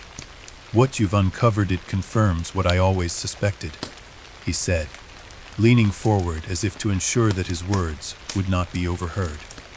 "The high echelons of power have been funding and concealing experiments like these for decades. They're not interested in the welfare of the public. They're interested in control. They use these experiments as a means of mass manipulation, a way to condition behavior without the people ever realizing it." His voice, though subdued, carried a weight of authority that made every syllable resonate within me. I was part of a project that was designed to develop methods of psychological warfare. We tested everything from light-induced neural modulation to subliminal messaging techniques. What you've found is the legacy of those experiments, a legacy that continues to influence events to this very day. The revelation hit me like a sledgehammer. It wasn't merely that the phenomenon was orchestrated. It was a deliberate, systemic attempt to shape public perception and behavior on a massive scale. My own experiences of being unnerved by the lights, the persistent dreams, and the inexplicable feeling of being observed suddenly became part of a larger, far more dangerous narrative. I was not merely an investigator chasing a mystery. I was potentially a survivor of an experiment that had been running covertly for years. In the days that followed our meeting, I became even more obsessed with uncovering every link in the chain of this conspiracy. I returned to the evidence room at the installation multiple times, each visit revealing new layers of documentation and disturbing photographs. I found references to a group called the Keepers, individuals tasked with guarding the secrets of the project. The documents insinuated that these keepers were embedded within various government agencies, and that their primary mission was to ensure that any leak of information would be swiftly silenced. The notion of a clandestine network operating at the highest levels of power was both chilling and invigorating. It meant that my investigation was no longer a simple quest for truth. It was a battle against an entrenched system of control. Late one night, while reviewing the evidence on my laptop in the privacy of my apartment, I received an encrypted message. The text, which appeared on my screen in stark white against a black background, read, "The conspiracy runs deep. Do not trust your eyes.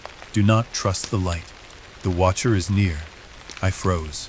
The phrase, "the Watcher," had appeared in fragmented form in several documents and eyewitness accounts. It referred to a mysterious figure, an individual or entity that seemed to shadow anyone who delved too deeply into the secrets of the project. My pulse quickened as I realized that I was now squarely in the crosshairs of those who would go to any lengths to protect their secrets. The more I learned, the more I became aware of the danger that accompanied each new discovery. I began noticing subtle signs that someone was monitoring my movements. A black sedan that appeared parked outside my apartment late at night, repeated encounters with the same unfamiliar faces in public places, and even the eerie sensation of being followed while I conducted field investigations all confirmed my worst fears. The deeper I dug into the conspiracy, the more I felt the cold grip of paranoia. It was as if the very act of seeking the truth had marked me for retribution. I decided that I needed to confront this threat head on. One chilly evening, I arranged a meeting with an anonymous informant who had promised to reveal critical details about the project. The meeting was set in a deserted industrial park on the edge of the city, a place where the hum of distant machinery and the whisper of the wind created an atmosphere of grim inevitability. I arrived early, scanning the area with a mix of apprehension and determination. Moments later, a figure emerged from the shadows. A man clad in a long, dark coat and wearing a hat pulled low over his eyes. He introduced himself only as Mason. His voice was low and measured, and every word he spoke was laden with urgency. Mason confirmed many of my suspicions. "They've been manipulating our perceptions for years," he said quietly, his eyes darting around as if expecting someone to be eavesdropping. The project was never about harmless research. It was about control, about shaping the way people think, feel, and even act. They used advanced technology to influence behavior, and the experiments were conducted on unsuspecting civilians. Some of you may have already been affected without ever knowing it. He paused, his gaze intense. And you, my friend, have stirred a hornet's nest. The Watcher isn't just a myth, it's a very real presence. If you continue down this path, you will have to confront forces that do not hesitate to eliminate threats. Every word from Mason confirmed the horrifying extent of the conspiracy. I pressed him for more details, and he revealed that high-level officials, both domestic and international, had a vested interest in keeping the project under wraps. There's money, power, and a whole network of influence behind this, he explained. They have connections that reach far beyond our borders. The project was funded by secret programs and hidden budgets, and its influence permeates every aspect of our lives. From the media we consume to the decisions made in boardrooms and government offices. The gravity of his words settled over me like a shroud. I realized that what I had stumbled upon was not merely a local aberration, but part of a vast, interconnected web of clandestine operations. The photographs, the documents, and the eyewitness accounts were all pieces of a puzzle that, when assembled, revealed a conspiracy of monumental proportions. Mason's final words before he vanished in the night echoed in my ears. "Be careful. The truth will set you free, but it may also destroy you." Returning home that night, I felt an overwhelming mix of determination and dread. I knew that I was now at a crossroads, either to turn back and let the darkness consume me or to press forward. No matter the personal cost, the evidence was irrefutable, and the network of deceit was far too vast to ignore. I had become an unwitting participant in a battle for control of not just information, but the very minds of the people. In the following days, I redoubled my efforts. I meticulously organized all the evidence I had gathered over the past weeks. Photographs, documents, audio recordings, and even the sporadic messages from anonymous sources. Every piece of evidence was cataloged and cross-referenced, forming a comprehensive dossier that I hoped would someday serve as a testament to the truth. I spent long nights in front of my computer, piecing together timelines and mapping out connections that spanned years, even decades. The dossier grew into an intricate web of information, linking high-level conspiracies to local incidents, and every new revelation only deepened my resolve to expose the truth. Yet, with each passing day, the feeling of being watched intensified. I began to notice subtle intrusions into my privacy. Strange phone calls that ended abruptly, suspicious figures lingering near my home, and even my computer seemingly acting on its own, opening files I had not accessed in weeks. It was as though the conspiracy was aware of my every move, determined to halt my progress by any means necessary. The line between paranoia and reality blurred, and I could no longer tell if these were the actions of an overactive imagination or the deliberate maneuvers of those who wished to silence me. One rainy evening, as I was finalizing a section of my dossier, I heard a knock at my door. I answered cautiously, and there, in the dim light of my hallway, stood a man in a dark suit. He did not speak. He only slid a small envelope into my hand before disappearing as silently as he had appeared. Inside the envelope was a single sheet of paper. In bold, terse handwriting, it read, "The conspiracy runs deep. Trust no one. The watcher sees all." I clutched the note tightly, my pulse racing, and realized that my every step was now under scrutiny by an unseen enemy with far-reaching power. That night, unable to sleep and consumed by thoughts of the revelations, I sat in my study and reread every document, every note, every message I had collected. The conspiracy that I had unearthed was not merely a series of isolated incidents. It was an organized, deliberate operation with international ramifications. I began to see patterns that connected the dots between seemingly disparate events, the cyclical nature of the anomaly, the consistent references to controlled experiments on civilian populations, and the ominous warnings that had followed me at every turn. The realization was both exhilarating and terrifying. I was not just uncovering a hidden truth. I was challenging a system of power that would stop at nothing to maintain its secrets. In the days that followed, I made plans to take my findings public. I contacted a trusted editor at an independent news outlet known for its fearless investigative reporting. I arranged a secure meeting in a secluded location to discuss the evidence and the potential implications of the story. I knew that exposing the conspiracy could bring ruin upon me, but the need for truth outweighed my fear. Every waking moment had led me to this point, and I could no longer allow the machinations of the powerful to remain shrouded in darkness. As I prepared to transfer my dossier to the editor, I received one final, cryptic message on my encrypted phone. "The truth is near, but so is your reckoning. Midnight will decide your fate." The message sent a chill down my spine. I felt as if time were running out, that the forces I had been investigating were mobilizing to protect their secrets. My hands trembled as I backed up all the data onto multiple drives and stored them in a secure location. I then arranged to meet the editor the following day in a secure, undisclosed location. That day, under the oppressive gray skies of a winter afternoon, I met with the editor. In a quiet, nondescript conference room, I laid out the evidence with painstaking detail, explaining the connections between the experiments, the covert funding, and the mysterious group known only as the Keepers. The editor listened intently, his expression a mixture of disbelief and grave concern. "This is explosive," he murmured.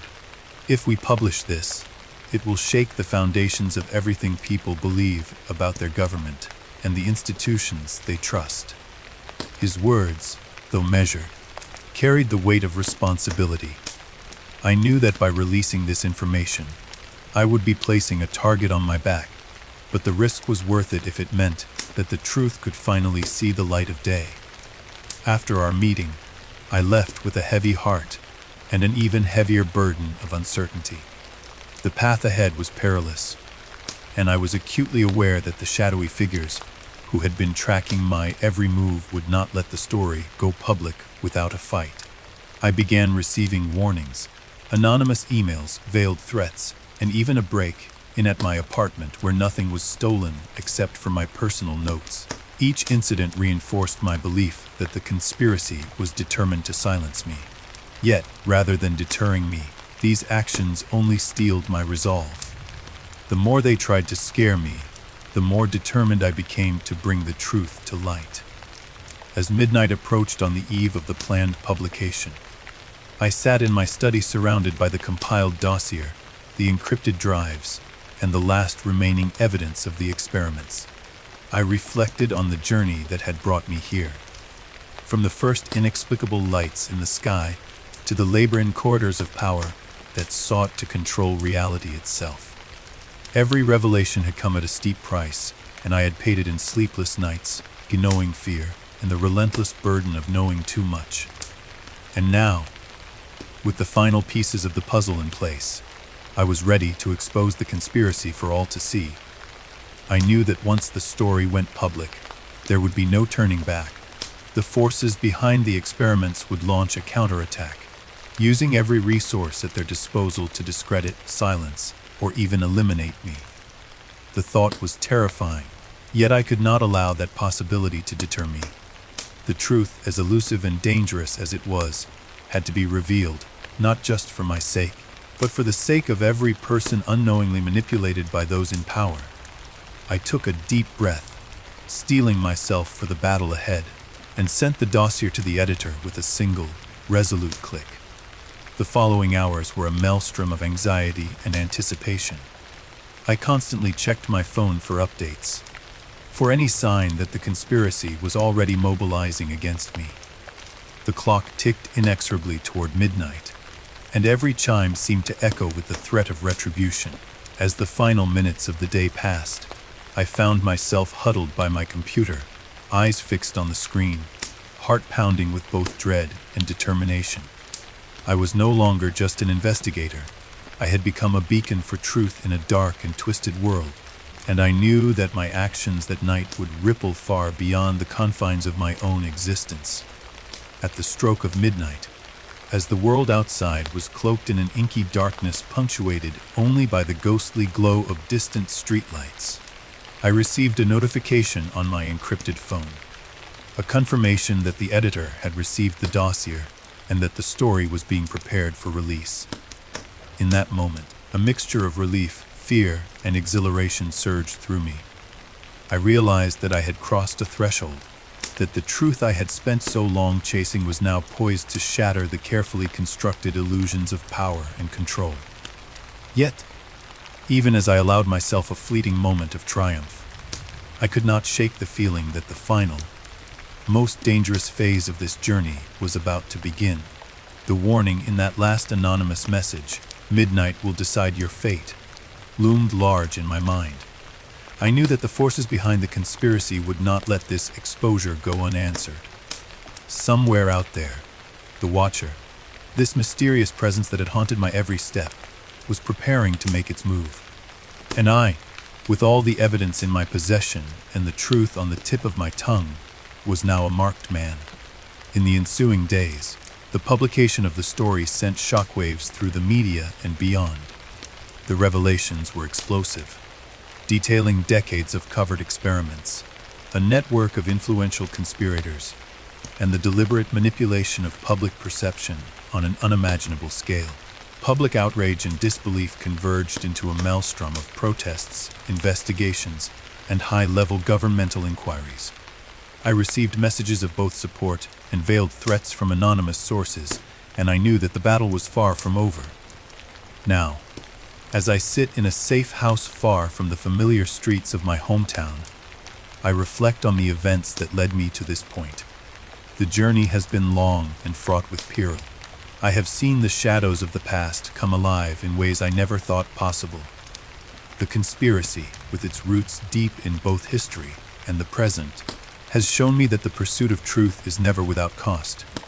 Every step I took, every secret I uncovered, has put me in greater danger, but it has also brought me closer to understanding the true nature of the forces that seek to control us all. I know that even now, as the story unfolds and authorities scramble to respond, there are those in the dark who will stop at nothing to reclaim their secrets. The Watcher, that enigmatic figure who has haunted my every move, remains a constant reminder that I have awakened forces far beyond my control. Yet, I find solace in the knowledge that I have done what needed to be done. The truth is out there now, and though the road ahead is uncertain, I remain resolute in my commitment to uncover every hidden detail and expose every lie.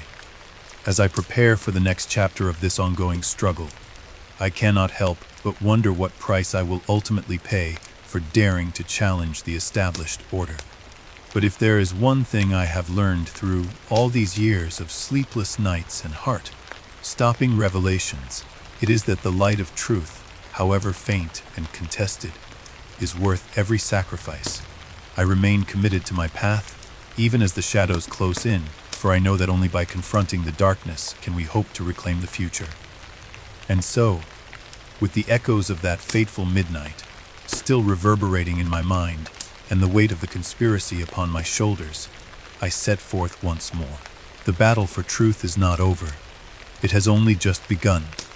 I awoke one cold, gray morning with a sense of foreboding that was deeper and more insistent than ever before. In the weeks since my explosive revelations about the conspiracy, my life had been consumed by a relentless pursuit of truth. A quest that had led me from abandoned military installations to clandestine meetings with shadowy figures.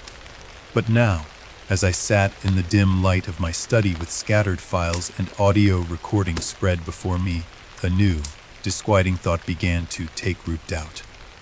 Not mere skepticism about the veracity of what I had uncovered, but a profound uncertainty that perhaps the very foundation of my investigation was built on illusions.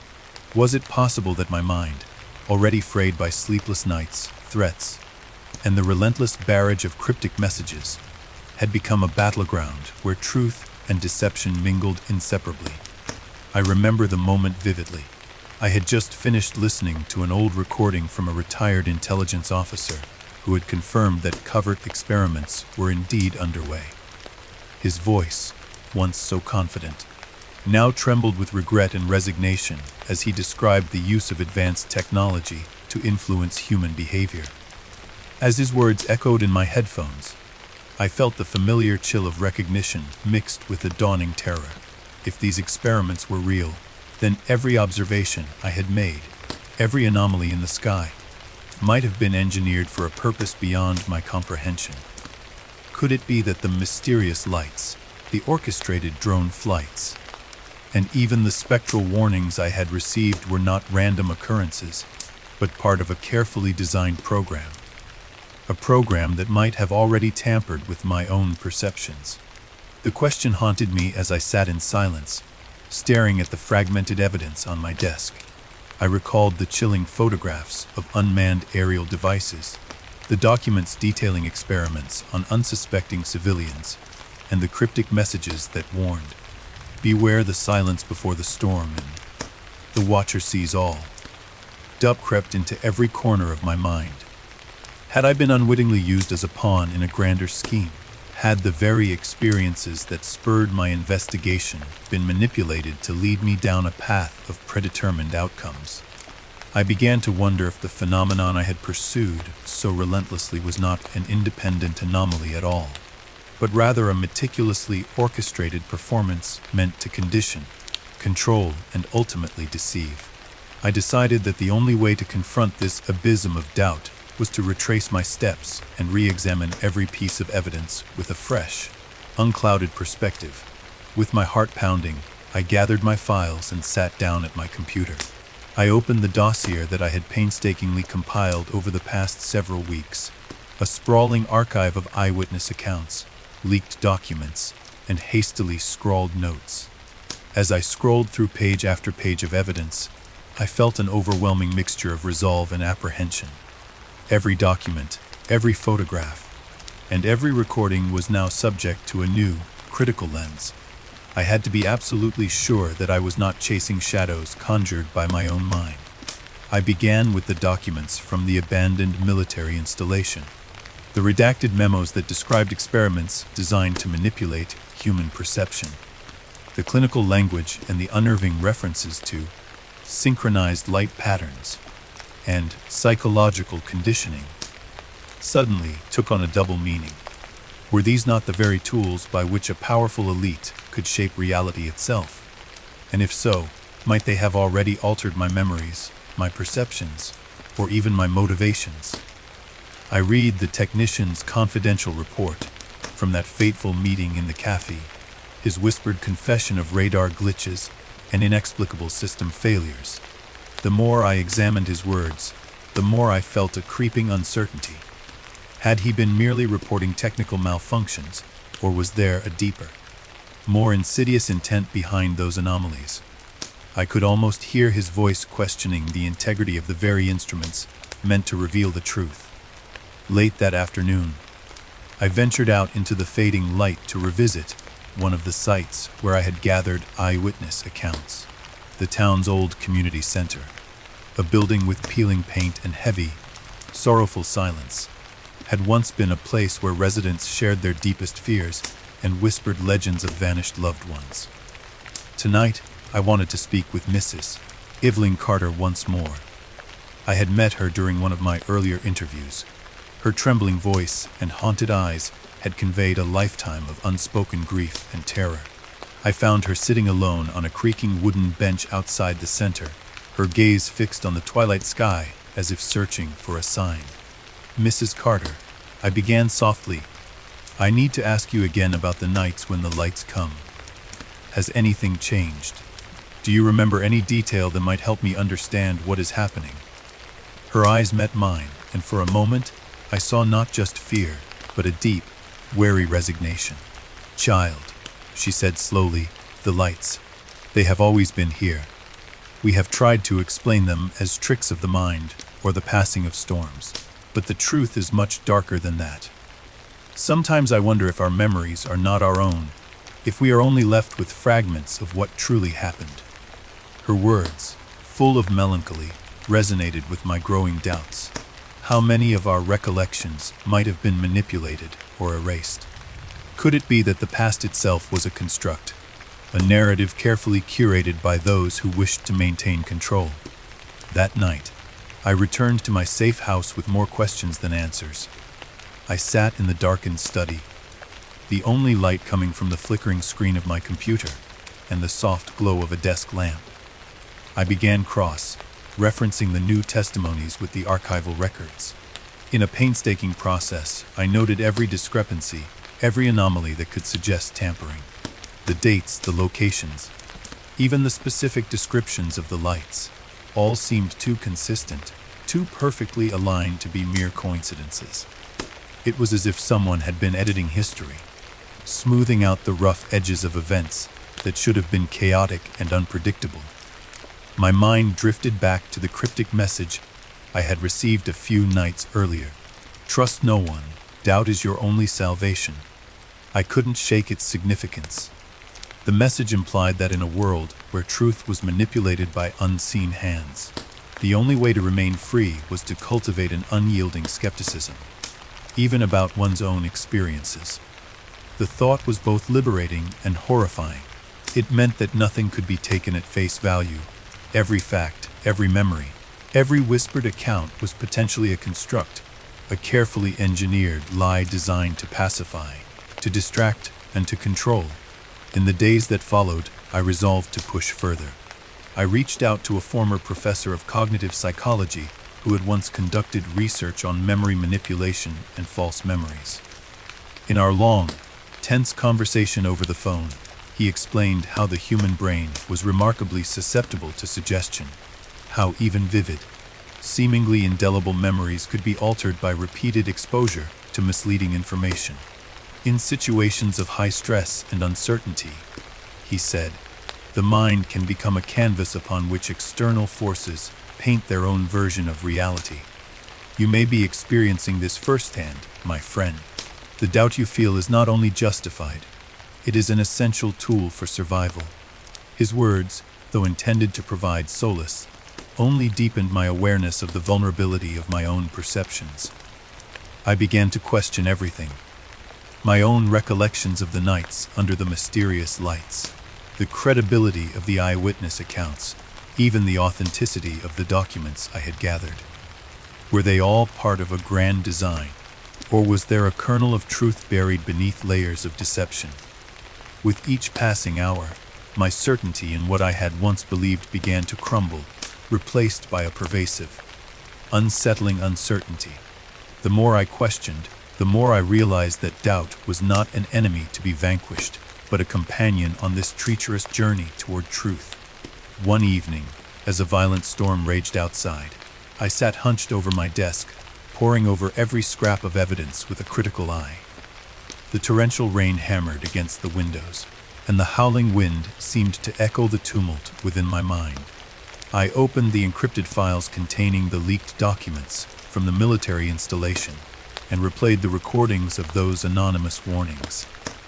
In each instance, there was an unmistakable urgency, a desperate plea to halt the search for truth, as if the forces behind the experiments feared that exposing their secrets would trigger consequences far beyond what anyone could imagine.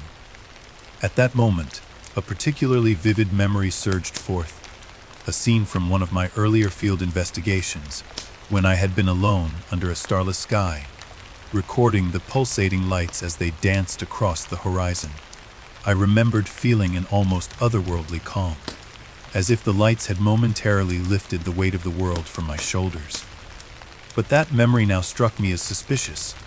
Potential implantation, perhaps, designed to lull me into a false sense of security before unleashing a deeper horror. The very notion made my skin crawl. If my mind could be so easily manipulated, then what was the nature of the truth I was seeking? And could I ever be sure that I was not, in fact, being deceived? The more I delved into these questions, the more I became aware of the subtle ways in which doubt had already begun to erode my confidence. I recalled the conversation with the retired intelligence officer, whose measured tone had once filled me with conviction. Now, his words seemed to reverberate with uncertainty, a reminder that even those who had once been pillars of truth could become entangled in the web of manipulation. I found myself rereading the testimonies of local residents, questioning whether their accounts were genuine recollections or carefully rehearsed stories passed down like urban legends. Every narrative, no matter how vivid, now seemed to be tinged with the possibility of distortion. In an effort to regain some clarity, I decided to document my doubts in a personal journal, a record of the evolving state of my mind as I navigated the labyrinth of conspiracy and memory. Each entry was an exercise in raw honesty, a desperate attempt to capture the dissonance between what I believed to be true and what I now feared might be fabricated. I wrote of the eerie silence that sometimes fell over me when I was alone, as if the very act of questioning the truth had summoned unseen forces that fed on uncertainty. I described the persistent images of shadowy figures at the edge of my vision, the inexplicable sensations of being watched, even in the safety of my own home. And I documented the creeping realization that the boundaries between reality and illusion were dissolving before my eyes. One particularly harrowing night, after a long day of examining the evidence, I ventured out into the rain once more. The streets were deserted, illuminated only by the erratic flashes of lightning and the weak glow of street lamps. I walked aimlessly, my thoughts a jumble of conflicting emotions, anger, despair, and a growing, paralyzing fear that I might never know what was real. In the midst of my wandering, I found myself drawn to a derelict park where, years ago, I had once witnessed a spectacular display of the mysterious lights. Now, under the relentless downpour, the park was transformed into a surreal landscape of shifting shadows and glistening puddles. I took refuge under a gnarled oak tree, its massive branches twisting like the fingers of a long, dead giant. There, in the solitude of the storm, I allowed myself to confront the full weight of my doubt. I questioned every assumption I had ever made, every piece of evidence I had gathered. I wondered if the truth was nothing more than a mosaic of manipulated memories and carefully constructed deceptions. And as I sat there, drenched and shivering, I felt an overwhelming sense of isolation, a profound loneliness that stemmed not from the absence of human contact, but from the realization that, in my quest for truth, I might have lost all certainty about who I was. The storm raged on for what felt like an eternity, and in that endless torrent of rain and lightning, I found myself teetering on the edge of despair. But even in that moment of utter desolation, a small ember of determination flickered within me. I realized that doubt, for all its pain and uncertainty, was also the catalyst for discovery. It forced me to question, to probe deeper, and to never accept the surface of things as the ultimate reality. Without doubt, truth would remain static, a relic of a bygone era. With doubt, however, the mind was free to explore, to challenge, and ultimately, to grow. In the days that followed my solitary vigil in the storm, I resolved to rebuild the foundation of my investigation on this new basis of uncertainty. I reached out to a trusted colleague who specialized in forensic analysis of digital records. Together, we re-examined every file, every image, every snippet of audio with the understanding that nothing could be taken at face value. We looked for inconsistencies, hidden metadata, and signs of tampering that might indicate that parts of my evidence had been altered or planted. The process was painstaking and exhaustive, but it gradually restored a measure of clarity. While many questions remained unanswered, the collaborative scrutiny helped me to separate the likely genuine elements from those that might have been distorted by fear or by external influence. One breakthrough came when we analyzed the timestamps of several key recordings. We discovered that certain events, once thought to be spontaneous, occurred with a regularity that suggested synchronization with an external trigger. The evidence pointed to a deliberate pattern, a kind of temporal programming that not only orchestrated the appearances of the lights, but also seemed to condition the minds of those who witnessed them. The implications were staggering. If my suspicions were correct, then the entire phenomenon was less a series of random, unexplainable events and more a meticulously engineered operation designed to manipulate perception on a grand scale. Armed with this new understanding, I returned to the field with a renewed, if cautious, sense of purpose. I planned a series of controlled observations at the sites where the lights had been most frequently reported. I set up my equipment with even greater care, incorporating redundant recording devices and encrypted backups to safeguard against any interference. Over several nights, I observed the skies with a mixture of anticipation and trepidation, and as the phenomenon unfolded before me, those pulsating orbs, the synchronized patterns, the fleeting, almost imperceptible signals hidden within the light, I recorded every moment with a critical eye, knowing that each detail might one day prove crucial in unraveling the full extent of the conspiracy. Even as I worked in the field, doubt continued to haunt me. I received new anonymous messages, each one more cryptic and foreboding than the last. One message read, "Doubt is the beginning of truth. Do not let certainty blind you." Another warned, "Your mind is a fragile thing. Protect it, or it will be the first casualty of the light." These messages, delivered through secure channels, reinforced the idea that I was not merely an observer, but a target. The forces behind the experiments were clearly aware of my investigation, and they were intent on ensuring that my progress did not disturb their carefully laid plans. In quiet moments between the nights of observation, I would sit alone and record my thoughts. I wrote of the unbearable tension between hope and despair, of the struggle to maintain one's identity in the face of relentless psychological pressure. I questioned the nature of memory, of perception, and of the truth itself. Was it possible that the very act of seeking answers was changing the answers? Could the more I questioned, the more the phenomenon adapted, morphing into something even more elusive and dangerous? These thoughts consumed me, yet they also drove me onward. For I knew that only by embracing doubt could I ever hope to pierce the veil of deception that shrouded the conspiracy. As the investigation advanced, I began to see connections that I had previously overlooked. The periodicity of the drone sightings, the repeated references to the Watcher, and the subtle cues embedded in eyewitness testimonies, all coalesced into a picture of deliberate orchestration. The conspirators were not content merely to observe the public. They intended to control it, to mold its perceptions in subtle but profound ways. This realization was both horrifying and galvanizing. It meant that the stakes were far higher than I had ever imagined. The battle was not only for the truth about an anomalous phenomenon, but for the very freedom of thought. I now understood that my journey was at a crossroads. Doubt had become both my greatest challenge and my most potent weapon. I could no longer accept easy answers or simplistic explanations. Instead, I had to embrace the uncertainty, use it as a tool to probe deeper into the hidden recesses of power, and expose the manipulations that threaten to enslave our collective consciousness.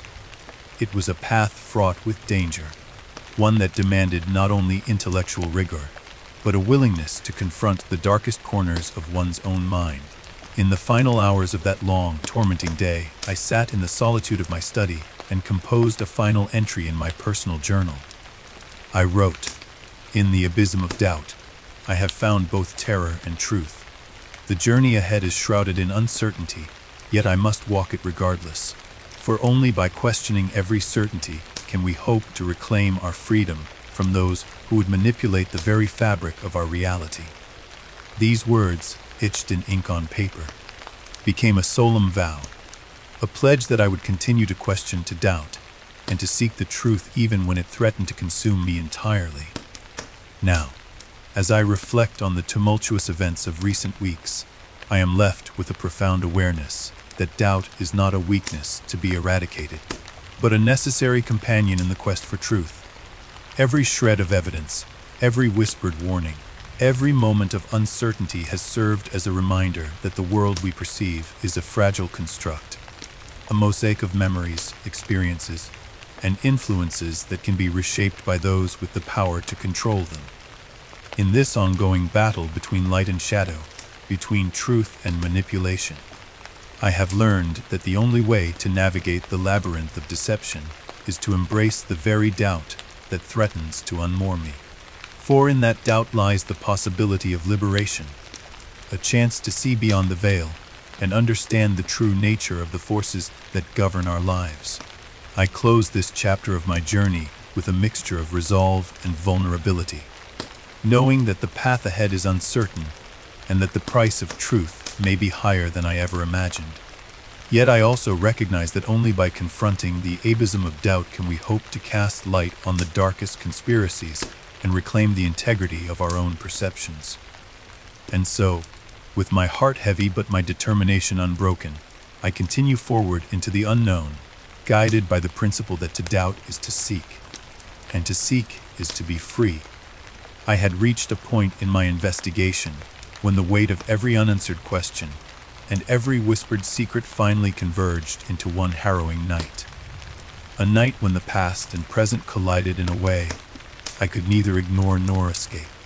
It was in the wake of the revelations from the decommissioned military installation and the mounting doubts that had gnawed at my sanity that I began to notice a new, ominous pattern, a trail of blood, both literal and metaphorical, that beckoned me further down the rabbit hole.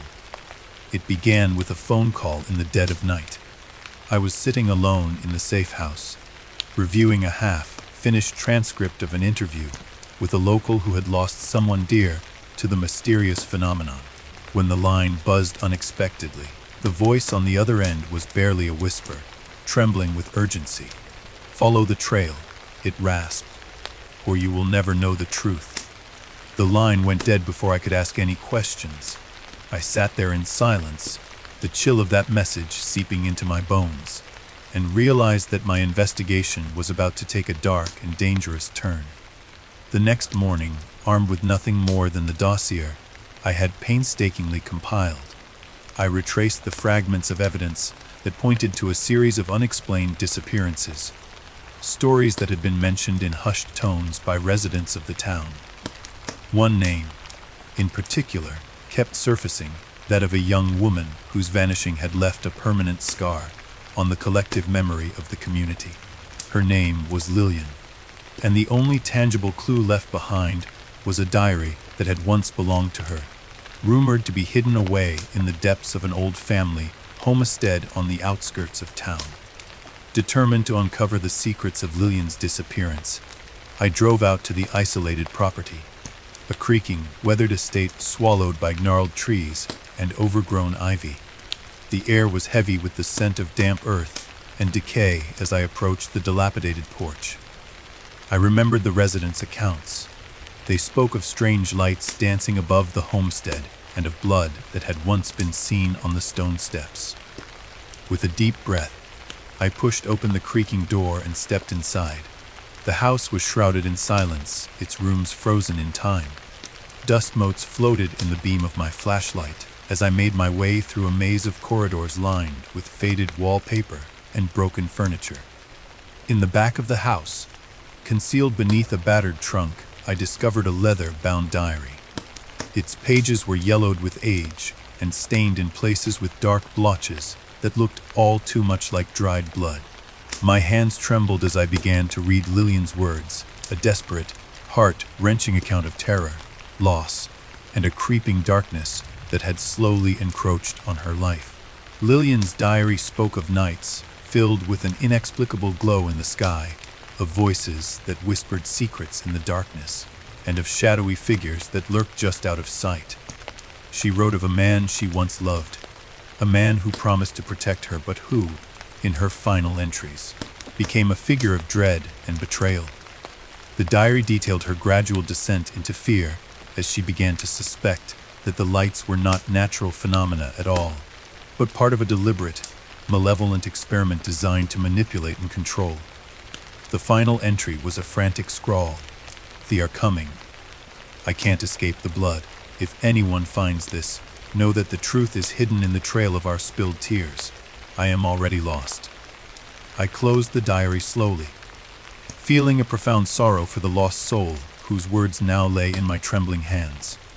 As I sat there in the gloom of the derelict house, I began to notice something else, a faint smear of red on the wooden floorboards near the diary's resting place.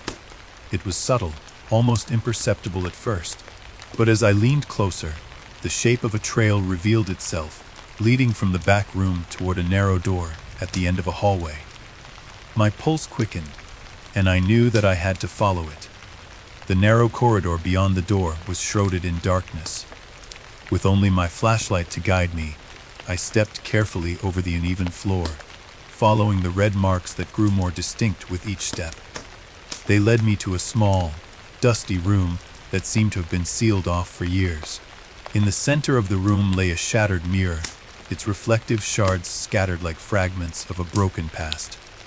The floor was stained with more blood, fresh, as if it had been spilled only moments before I arrived. I knelt down and examined the marks closely. They formed a path that seemed to have been deliberately made, a trail that started at the diary and continued beyond the confines of the house. My mind raced with questions. Was this the same blood that had been mentioned in the testimonies of local residents? Could it be connected to the unexplained disappearances, to the eerie warnings I had received? I knew that the answer lay further along the trail, so I carefully collected a few samples using a pair of gloves from my kit and secured them in a small evidence bag. Then, with the diary clutched tightly in one hand and my recorder in the other, I stepped back outside into the cold, misty air of early evening. Outside, the estate looked like a ghost of its former self. The overgrown garden was bathed in a pallid light, and the silence was punctuated only by the rustle of leaves and distant, indistinct sounds that could have been the wind or something else entirely. I followed the trail as it led me down a narrow, winding path that disappeared into the forest. The deeper I went, the more oppressive the atmosphere became. The trees formed a dense canopy overhead, their twisted branches interlocking like skeletal fingers, and the path was barely visible beneath the thick carpet of fallen leaves and mud. Every so often, I paused to record my observations, whispering into the recorder about the palpable tension, the smell of blood that lingered in the air, and the eerie silence that seemed to be watching me back. I couldn't shake the feeling that I was being followed, that some unseen presence lurked just beyond the edge of my vision. The forest was alive with sounds, a snapping twig, the distant call of an owl, the soft rustle of leaves, but none of them offered comfort. Instead, each sound heightened my awareness that I was treading on dangerous ground. After what felt like hours of careful, silent walking, the trail led me to a clearing. In the center of the clearing stood an old stone structure, partially crumbled and overtaken by nature. It appeared to have once been a small chapel or shrine, its stone walls covered in moss and ivy, its wooden doors long since rotted away. A faint light glimmered within, and as I approached, I noticed that the red trail of blood led directly to the entrance. The sight sent a shiver down my spine. This structure, this forgotten relic, seemed to exude an aura of sorrow and malevolence. I stepped inside cautiously. The interior was dimly lit by the last rays of the setting sun that filtered through broken stained glass, casting fragmented patterns of color on the stone floor. The air was cool and musty, heavy with the scent of damp earth and decay. I moved slowly, my flashlight illuminating the ancient pews and the altar at the front of the room.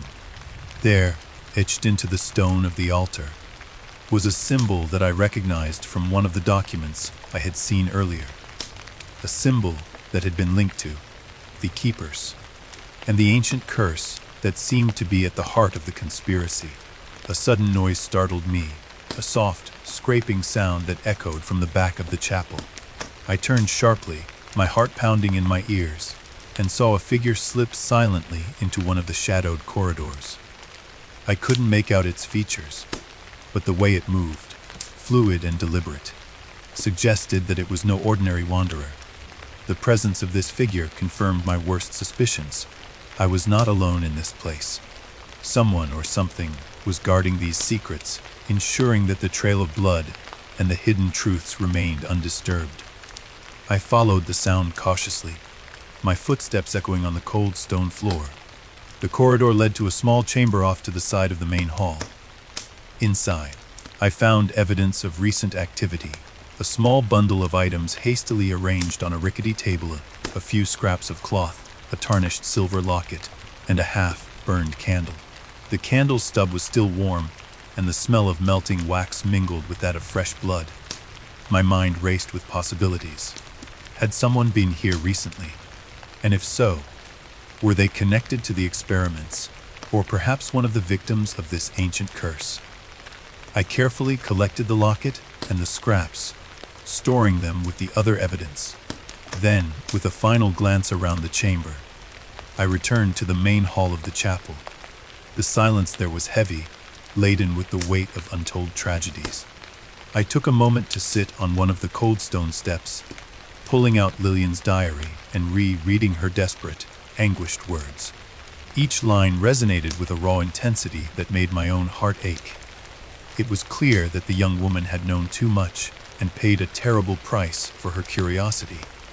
That night, back in the safe house, I meticulously documented every detail of my journey.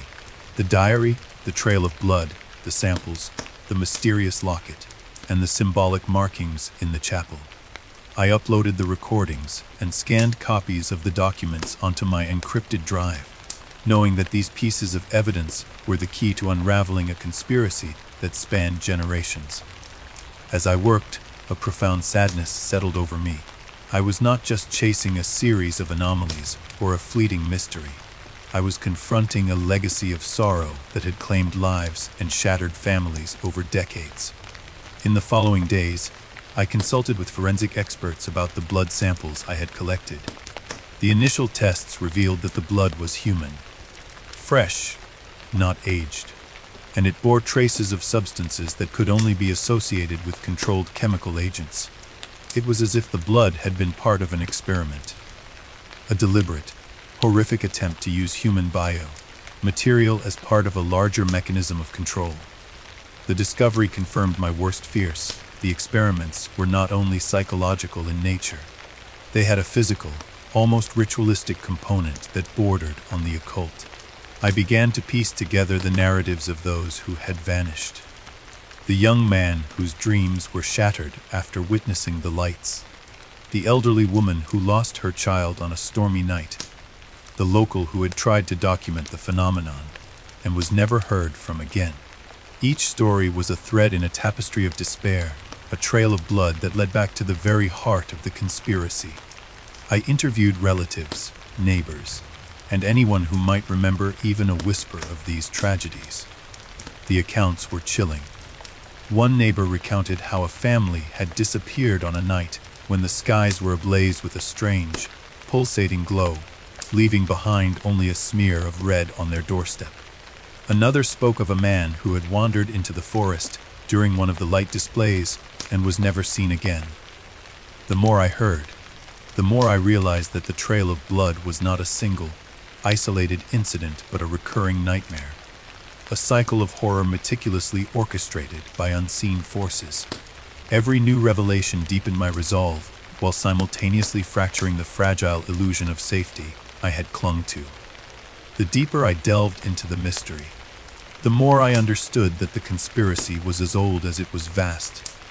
A legacy of control and terror that had been passed down through secret societies and covered experiments.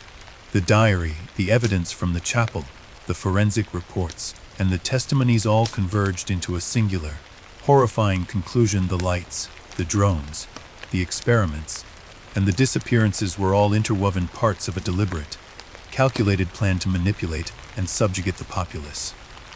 Late one rainy night, as I sat in my study surrounded by stacks of files and the hum of a storm outside, I received another anonymous message. This one was stark and uncompromising. The blood tells a story. Follow its trail, but be warned. The past does not forgive. The message resonated with the raw urgency of a final warning, and I knew that my next move would be the most dangerous yet. I arranged a meeting with an old friend who had once been a respected journalist before disappearing from the public eye under mysterious circumstances.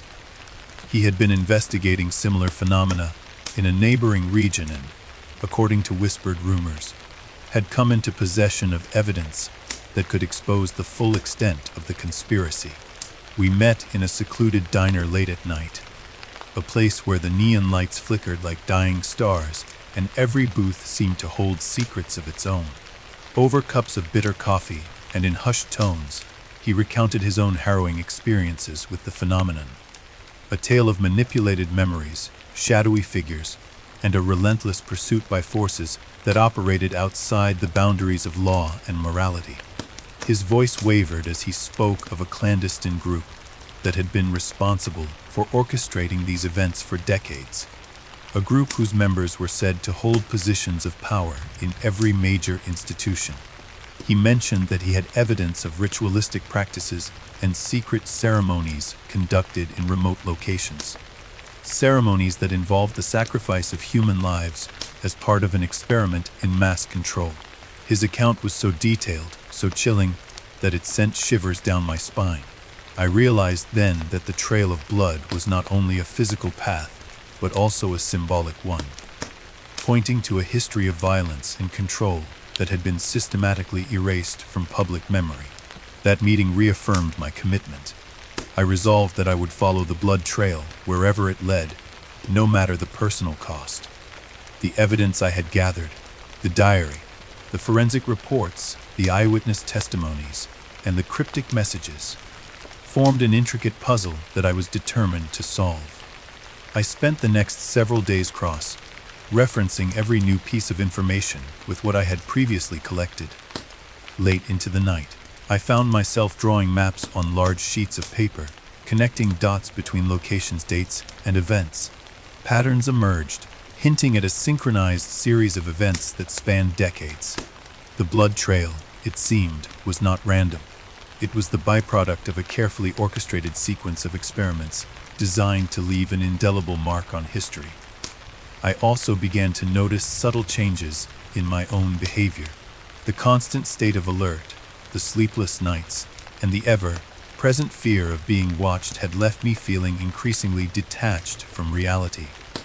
My thoughts became a turbulent sea of questions and suspicions. Was I becoming too entangled in this dark web of conspiracy? Could it be that, in my fervent pursuit of truth, I had lost sight of who I really was? Yet, in the midst of this internal turmoil, I found solace in the one certainty that had driven me all along: the need to expose the hidden forces manipulating our lives. As the weeks passed, I began to publish parts of my findings in a series of anonymous online posts, hoping to alert a wider audience to the insidious nature of the conspiracy. The response was immediate and polarized. There were those who hailed my revelations as groundbreaking and others who dismissed them as the ramblings of a disturbed mind. But one thing was clear: the more I exposed, the more I became a target. I received threats, both overt and subtle, urging me to stop digging. Yet, each threat only steeled my resolve further. One particularly grim evening, as I sat in my study editing a new post, I heard a faint knock at my door. With a sense of dread that had become all too familiar, I peered through the peephole and saw nothing but a dark, empty street. Still, the knock came again, softer this time, as if carried on the wind. I opened the door a crack and found a small, sealed envelope on the doorstep. Inside, a single sheet of paper bore a message in spidery handwriting: "The blood of the innocent stains the hands of the guilty. Beware, there is no escape." I clutched the note, feeling as though it were a death knell, and wondered if I had truly become entangled in a conspiracy whose reach extended into every facet of human existence. In the days that followed, I intensified my efforts to document the trail of blood. I traveled to sites of old disappearances and recorded every detail: the location, the environment, even the subtle shifts in the ambient light. Each new discovery deepened the mystery, reinforcing the notion that these events were not isolated accidents, but the calculated outcomes of a sinister design. I began to compile an addendum to my dossier, a detailed chronology of events that linked historical incidents with the present-day phenomenon. This addendum, I hoped, would serve as undeniable evidence that the conspiracy was not a modern invention, but a legacy of control and terror that had persisted for generations. Every evening, as darkness fell, I would return to the field armed with my camera and recorder, determined to capture the elusive signs of this dark legacy. The nights grew colder, and the forest trails became more treacherous, but the blood trail remained my unerring guide. I often paused to listen to the rustling leaves and the distant, mournful cries of nocturnal creatures, feeling as if the very soul of the forest was weeping for the lives lost to this unholy experiment. In these moments of solitude, I would close my eyes and try to imagine the faces of those who had vanished, their hopes, their dreams, and the unbearable pain of being forgotten. Their memories fueled my determination, even as the shadow of doubt continued to loom over my every step. One evening, as I was navigating a particularly narrow path through dense undergrowth, I came upon a small clearing bathed in the eerie light of the full moon. In the center of the clearing lay what appeared to be an altar, an arrangement of stones and old, weathered bones that formed a circle. The sight was both mesmerizing and horrifying, as if it were a remnant of a ritual long abandoned by time. I approached cautiously, my heart pounding in my ears, and noticed that the red trail of blood converged at the base of the altar. There, etched into one of the stones, was an inscription in a language I could not immediately decipher, a series of symbols that seemed to pulsate with an otherworldly energy. I spent hours in that clearing, documenting every detail and recording the silence of the night broken only by the distant call of an owl. The atmosphere was charged with a profound sense of inevitability, as if the altar itself were a gateway to a truth that was both ancient and terrifying. I could not shake the feeling that I had uncovered a sacred, cursed site, a place where the sins of the past were laid bare in the language of blood and stone. Back at the safe house, I integrated the new evidence into my dossier. I scanned photographs of the altar, transcribed the inscriptions, and recorded my impressions in excruciating detail. The narrative that emerged was one of a community haunted by a legacy of violence, a legacy that had been meticulously concealed by those in power. The blood trail, I now realized, was not merely a physical marker of past tragedies, but a symbolic thread that connected every victim, every whisper of betrayal, and every cry for justice across the years. In the following weeks, the pressure on me intensified. The media had begun to take notice of the growing number of anonymous posts detailing the conspiracy, and government officials started to issue vague statements dismissing the claims as unsubstantiated rumors. But the evidence was mounting, and the voices of those who had been silenced by fear grew louder with every new revelation. I received messages from people who claimed to have witnessed inexplicable events, and I began to form a loose network of individuals determined to expose the truth. Yet, even as I built these connections, I could not escape the pervasive dread that the forces behind the conspiracy were closing in. Every step of the way, the trail of blood led me deeper into the dark heart of the mystery. I now understood that this was not merely an isolated incident of missing persons or inexplicable phenomena. It was a deliberate, systematic operation, orchestrated over decades to control and subjugate the unsuspecting masses. The diary of Lillian, the evidence from the chapel, the forensic analysis of blood samples, and the cryptic warnings from anonymous sources had all converged into one undeniable conclusion. The blood trail was a legacy of sacrifice and manipulation, a grim testament to the lengths that the powerful would go to maintain their secrets. In a final act of defiance, I decided to compile all my findings into a comprehensive expose, a detailed account of the conspiracy that would leave no stone unturned. I spent countless hours transcribing interviews, cross-referencing archival documents, and meticulously verifying every detail. The process was arduous, and there were moments when I questioned whether I could ever reveal the full extent of the horror I had uncovered without putting myself and those around me in mortal danger. But I knew that if I did not act, the truth would remain buried beneath layers of deceit and silence, and the cycle of terror would continue unabated. Now, as I type these words in the dim light of a flickering lamp, I am aware that my journey has reached a critical juncture. The blood trail has led me to the very edge of a precipice, a point of no return. I have seen too much to turn back, and the faces of the lost, the innocent, haunt my every thought. Their voices, once silenced by fear and despair, now echo through the corridors of my mind, urging me to press on and expose the truth, no matter the cost. The path ahead is shrouded in darkness, but it is a darkness I must brave if I am to honor the memories of those who have been sacrificed on this altar of lies. I write these words not only as a record of my own investigation, but as a clarion call to all who have suffered under the weight of this unholy conspiracy. The blood that stains the ground is the blood of our collective history, a history that cannot be rewritten, erased, or hidden away. It is a history that demands justice, that calls for the voices of the lost to be heard, and that compels us to question the very foundations of power. As I prepare to release my exposé, I know that there will be repercussions, violent, far-reaching consequences that may very well change the course of my life forever. But the truth, once set free, has a power all its own. It is a force that cannot be contained by lies or suppressed by fear.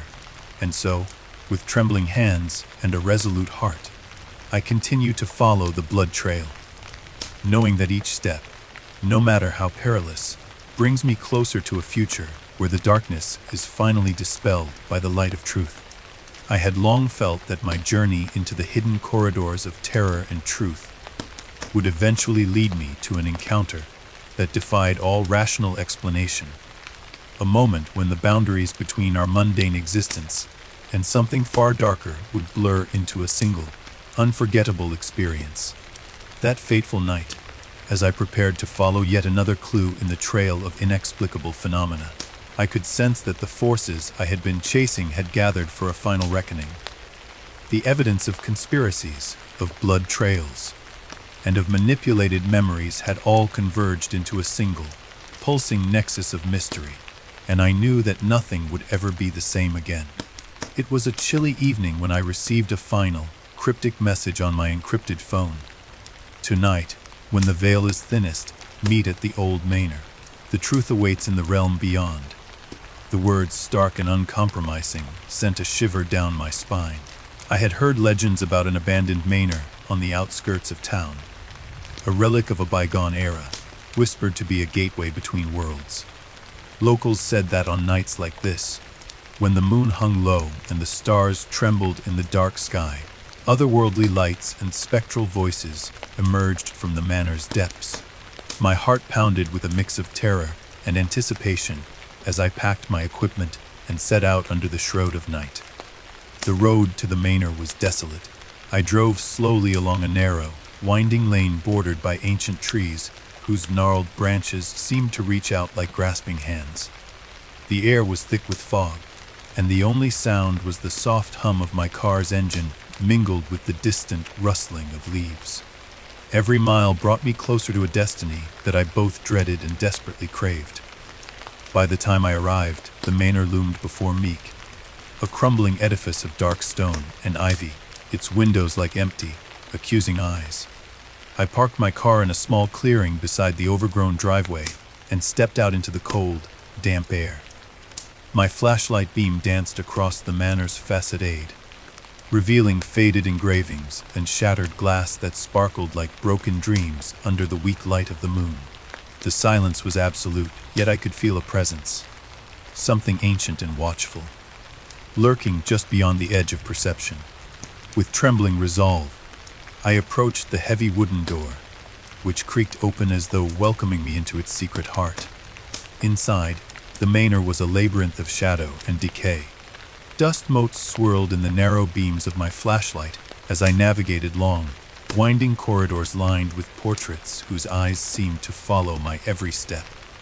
The atmosphere was heavy with a palpable sorrow and an indescribable tension, as if the very walls mourned the countless tragedies that had unfolded within these confines.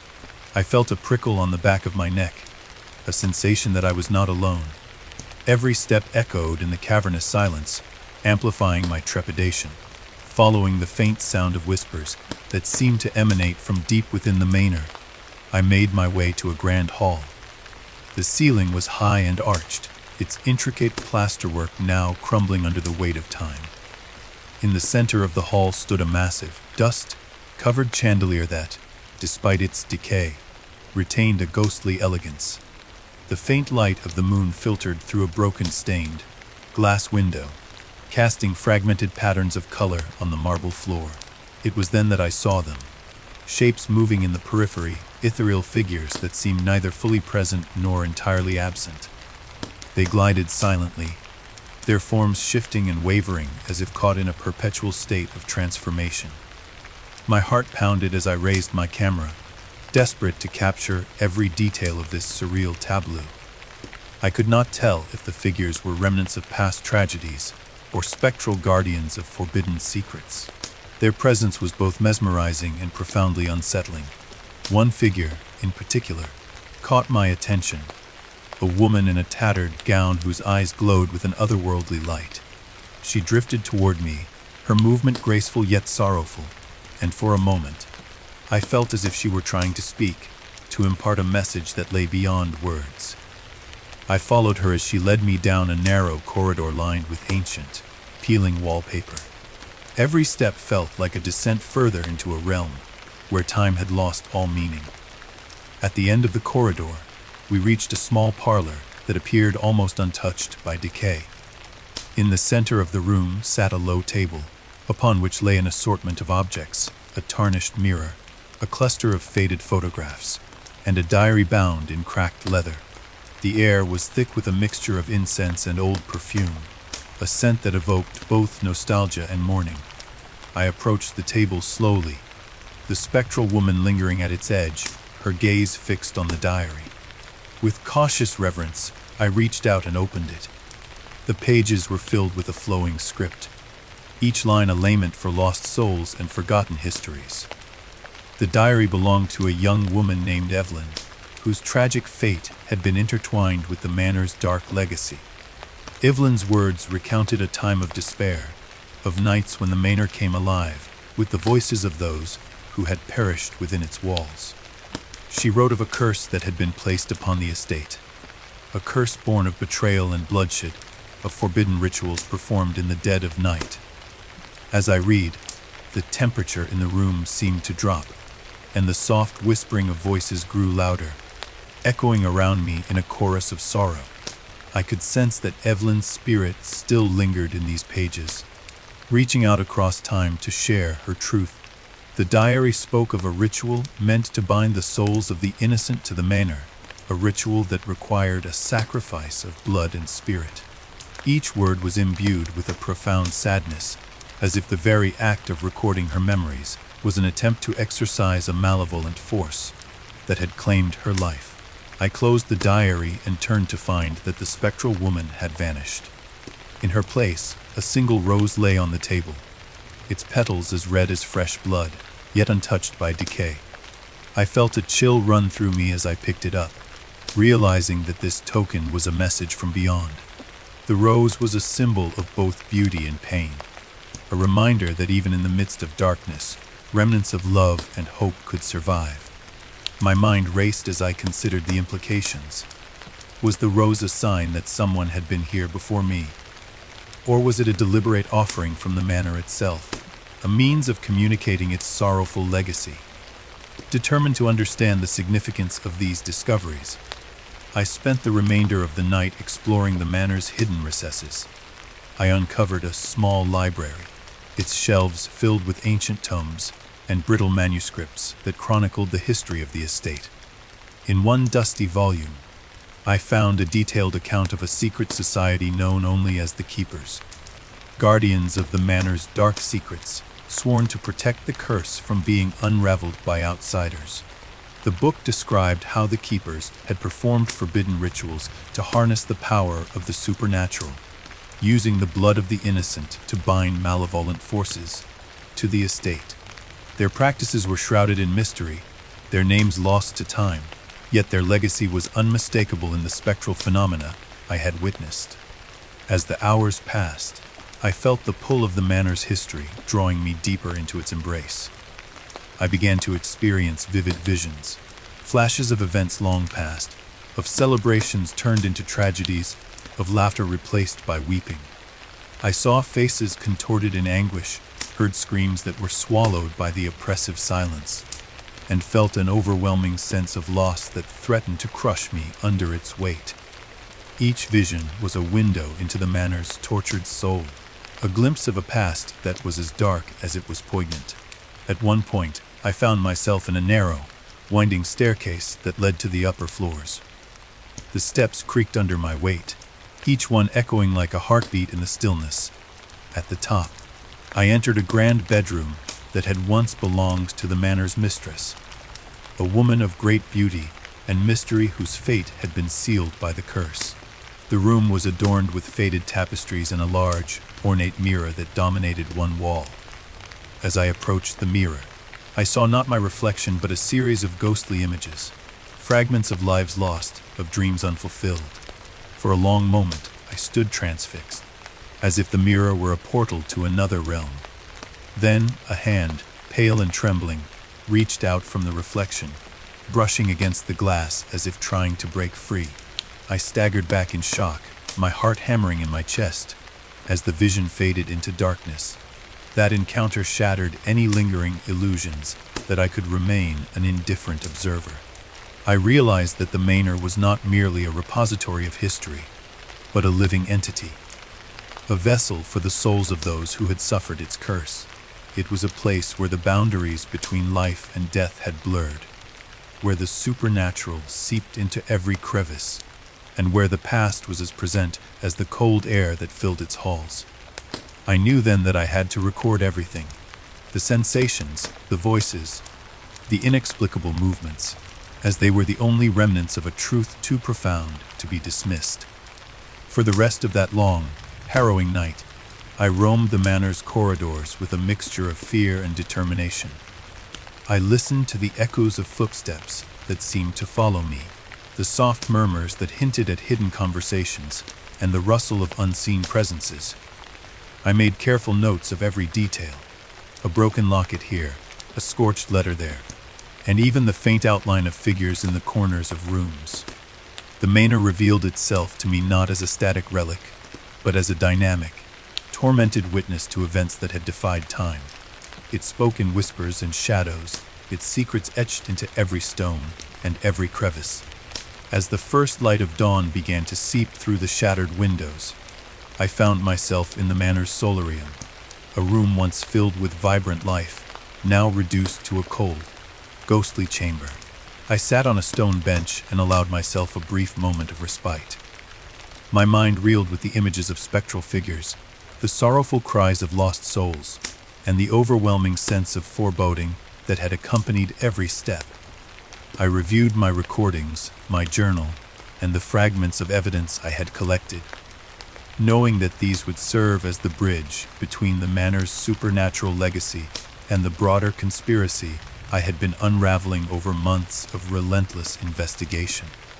I felt a profound connection between the manor's dark history and the other pieces of the puzzle. The conspiracies, the blood trails, the experimental manipulations. Everything was interwoven into a tapestry of control, sacrifice, and spectral vengeance. The manor, with its haunted halls and sorrowful apparitions, was a microcosm of a larger, insidious network, a network that had exploited the supernatural to mold human lives and suppress the truth. The spectral encounter, the diary of Evelyn, the faded portraits, and even the symbolic rose were threads in a narrative that stretched back generations. In that quiet solarium, as I sat with my thoughts mingling with the soft, emerging light of day, I made a solemn vow. I would not let the darkness claim another soul. I would expose the truths hidden in the haunted corridors of the manor, and in doing so, I hoped to break the cycle of manipulation and despair that had gripped this community for far too long. My heart, heavy with sorrow yet fortified by resolve, whispered to me that every sacrifice, every moment of terror was a step toward liberation. When I finally left the manor that morning, I carried with me not just the evidence of supernatural encounters, but also a renewed determination to connect every fragment of the mystery. I knew that the spectral visions, the cryptic messages, and the tangible remnants of the past were all part of a grand design, one that spanned the realms of the natural and the supernatural, the personal and the political. And as I drove away along the winding country road, the manor's silhouette receding into the mist, I felt the weight of history and destiny upon my shoulders. In the days that followed, I integrated my experiences in the manor with the broader investigation. I wrote long, anguished reports and recorded video diaries detailing every ghostly encounter, every eerie whisper, and every inexplicable phenomenon. I reached out to other survivors of similar experiences, gathering testimonies that spoke of a legacy of supernatural manipulation that was as old as the curse itself. Some of these individuals, their eyes haunted by memories of inexplicable horrors, described how the lights in the sky had once foretold tragic events in their lives. Their accounts, scattered across decades and dismissed by authorities as mass hysteria, now resonated with a grim coherence. They spoke of rituals performed under blood, red moons, of spectral guardians who appeared at the brink of despair, and of a force that sought to bind the living to the tormented echoes of the past. Every new revelation further solidified my belief that the manor was not an isolated anomaly, but a keystone in a vast, occult conspiracy, one that manipulated both the seen and the unseen to maintain a stranglehold on society. I began to trace connections between the spectral events at the Manor and the official documents I had uncovered from the military installations and government leaks. Slowly, a pattern emerged. Each piece of evidence, each ghostly encounter, was a deliberate marker planted by those who orchestrated the experiments. The supernatural was being weaponized, a means to instill fear, to erase dissent, and to manipulate the very fabric of public consciousness. With the mounting evidence and a network of like-minded allies forming around my findings, I prepared to publish a comprehensive account that would link the supernatural events at the Manor to the broader conspiracy. I compiled my recordings, photographs, and journal entries into a massive dossier, meticulously annotated with cross-references to historical documents and eyewitness testimonies. I knew that this exposé, once released, would shake the foundations of our understanding of both the natural and the supernatural worlds. Even as I prepared my final draft, I could not shake the lingering sensation that the Manor's presence was still with me, watching, waiting, and perhaps even guiding my every step. The spectral woman in the corridor, the sorrowful eyes in the mirror, and the soft, mournful whisper of voices were now indelibly etched into my memory. They served as both a warning and an inspiration. The truth, no matter how elusive or terrifying, was worth the price of relentless pursuit. Now, as I sit in the quiet aftermath of that fateful night, I understand that the encounter at the Manor has irrevocably altered my path. The supernatural has bled into the tangible, and the line between myth and reality has dissolved into a singular, inescapable truth. I am left with the burden of knowledge and the duty to share it, even as the shadows of the past and the specters of the Manor continue to haunt my every waking moment. I close this chapter with a resolve tempered by both sorrow and hope. The Manor, with its haunted legacy and spectral guardians, stands as a testament to the cruelty of secrets kept hidden for too long. And while its apparitions may continue to wander its desolate halls, I now carry their stories into the light, a beacon of truth in a world shadowed by conspiracy and supernatural manipulation. I awoke to a day that felt as if it had been dragged out from the depths of a nightmare. A day when the lingering horrors of my investigations converged with the raw, unyielding pain of personal loss. It was as if every moment since I had uncovered the dark secrets of the conspiracy had been leading me inexorably to this final confrontation. I sat at my desk in the early morning light, my eyes red and wary, as I reread the countless journal entries, recordings, and documents that had become both my lifeline and my curse. The dossier was now a labyrinth of evidence, and within its pages lay the culmination of all that I had witnessed. From spectral apparitions in haunted manors to the meticulously engineered experiments that manipulated the very fabric of human perception. Yet, amidst the chaos of facts and fragmented memories, one truth remained undeniable. I had reached a point where desperation must give way to redemption. For months, I had been pursued by the specters of my own doubts. Every new piece of evidence had been accompanied by warnings, anonymous messages, veiled threats, even inexplicable intrusions into my privacy. I had grown accustomed to the sensation of being watched, of feeling the cold, unblinking gaze of an unseen adversary. But as I sat there that morning, I recognized that the stakes had never been higher. I was not merely chasing a conspiracy, I was confronting my own identity, the very essence of my purpose. The people whose lives had been shattered by these dark experiments, the voices of those silenced by fear and manipulation, echoed in my mind like a mournful chorus demanding justice. I recalled the final meeting with Mason, the informant whose words had been as cryptic as they were damning. His warning, "Be careful. The truth will set you free, but it may also destroy you," had reverberated in my thoughts ever since. Mason had spoken of a hidden agenda so vast and insidious that even the most steadfast seekers of truth could be driven to madness. It was not merely a question of exposing a secret program or unmasking a clandestine group. It was a battle for the very soul of a society that had been manipulated and controlled by forces beyond its understanding. That realization had plunged me into an abyss of despair, but it had also ignited within me a desperate resolve to fight back, to seek redemption not only for myself, but for all those whose voices had been drowned out by lies. Determined to bring the conspiracy to light, I spent the following days compiling every shred of evidence I had gathered from the most harrowing corners of my journey.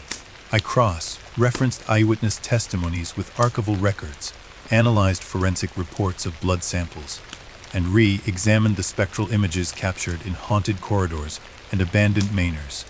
Every detail reinforced the inescapable conclusion a vast, orchestrated operation had been manipulating both the natural and the supernatural, using controlled experiments to subjugate and terrify an unsuspecting populace.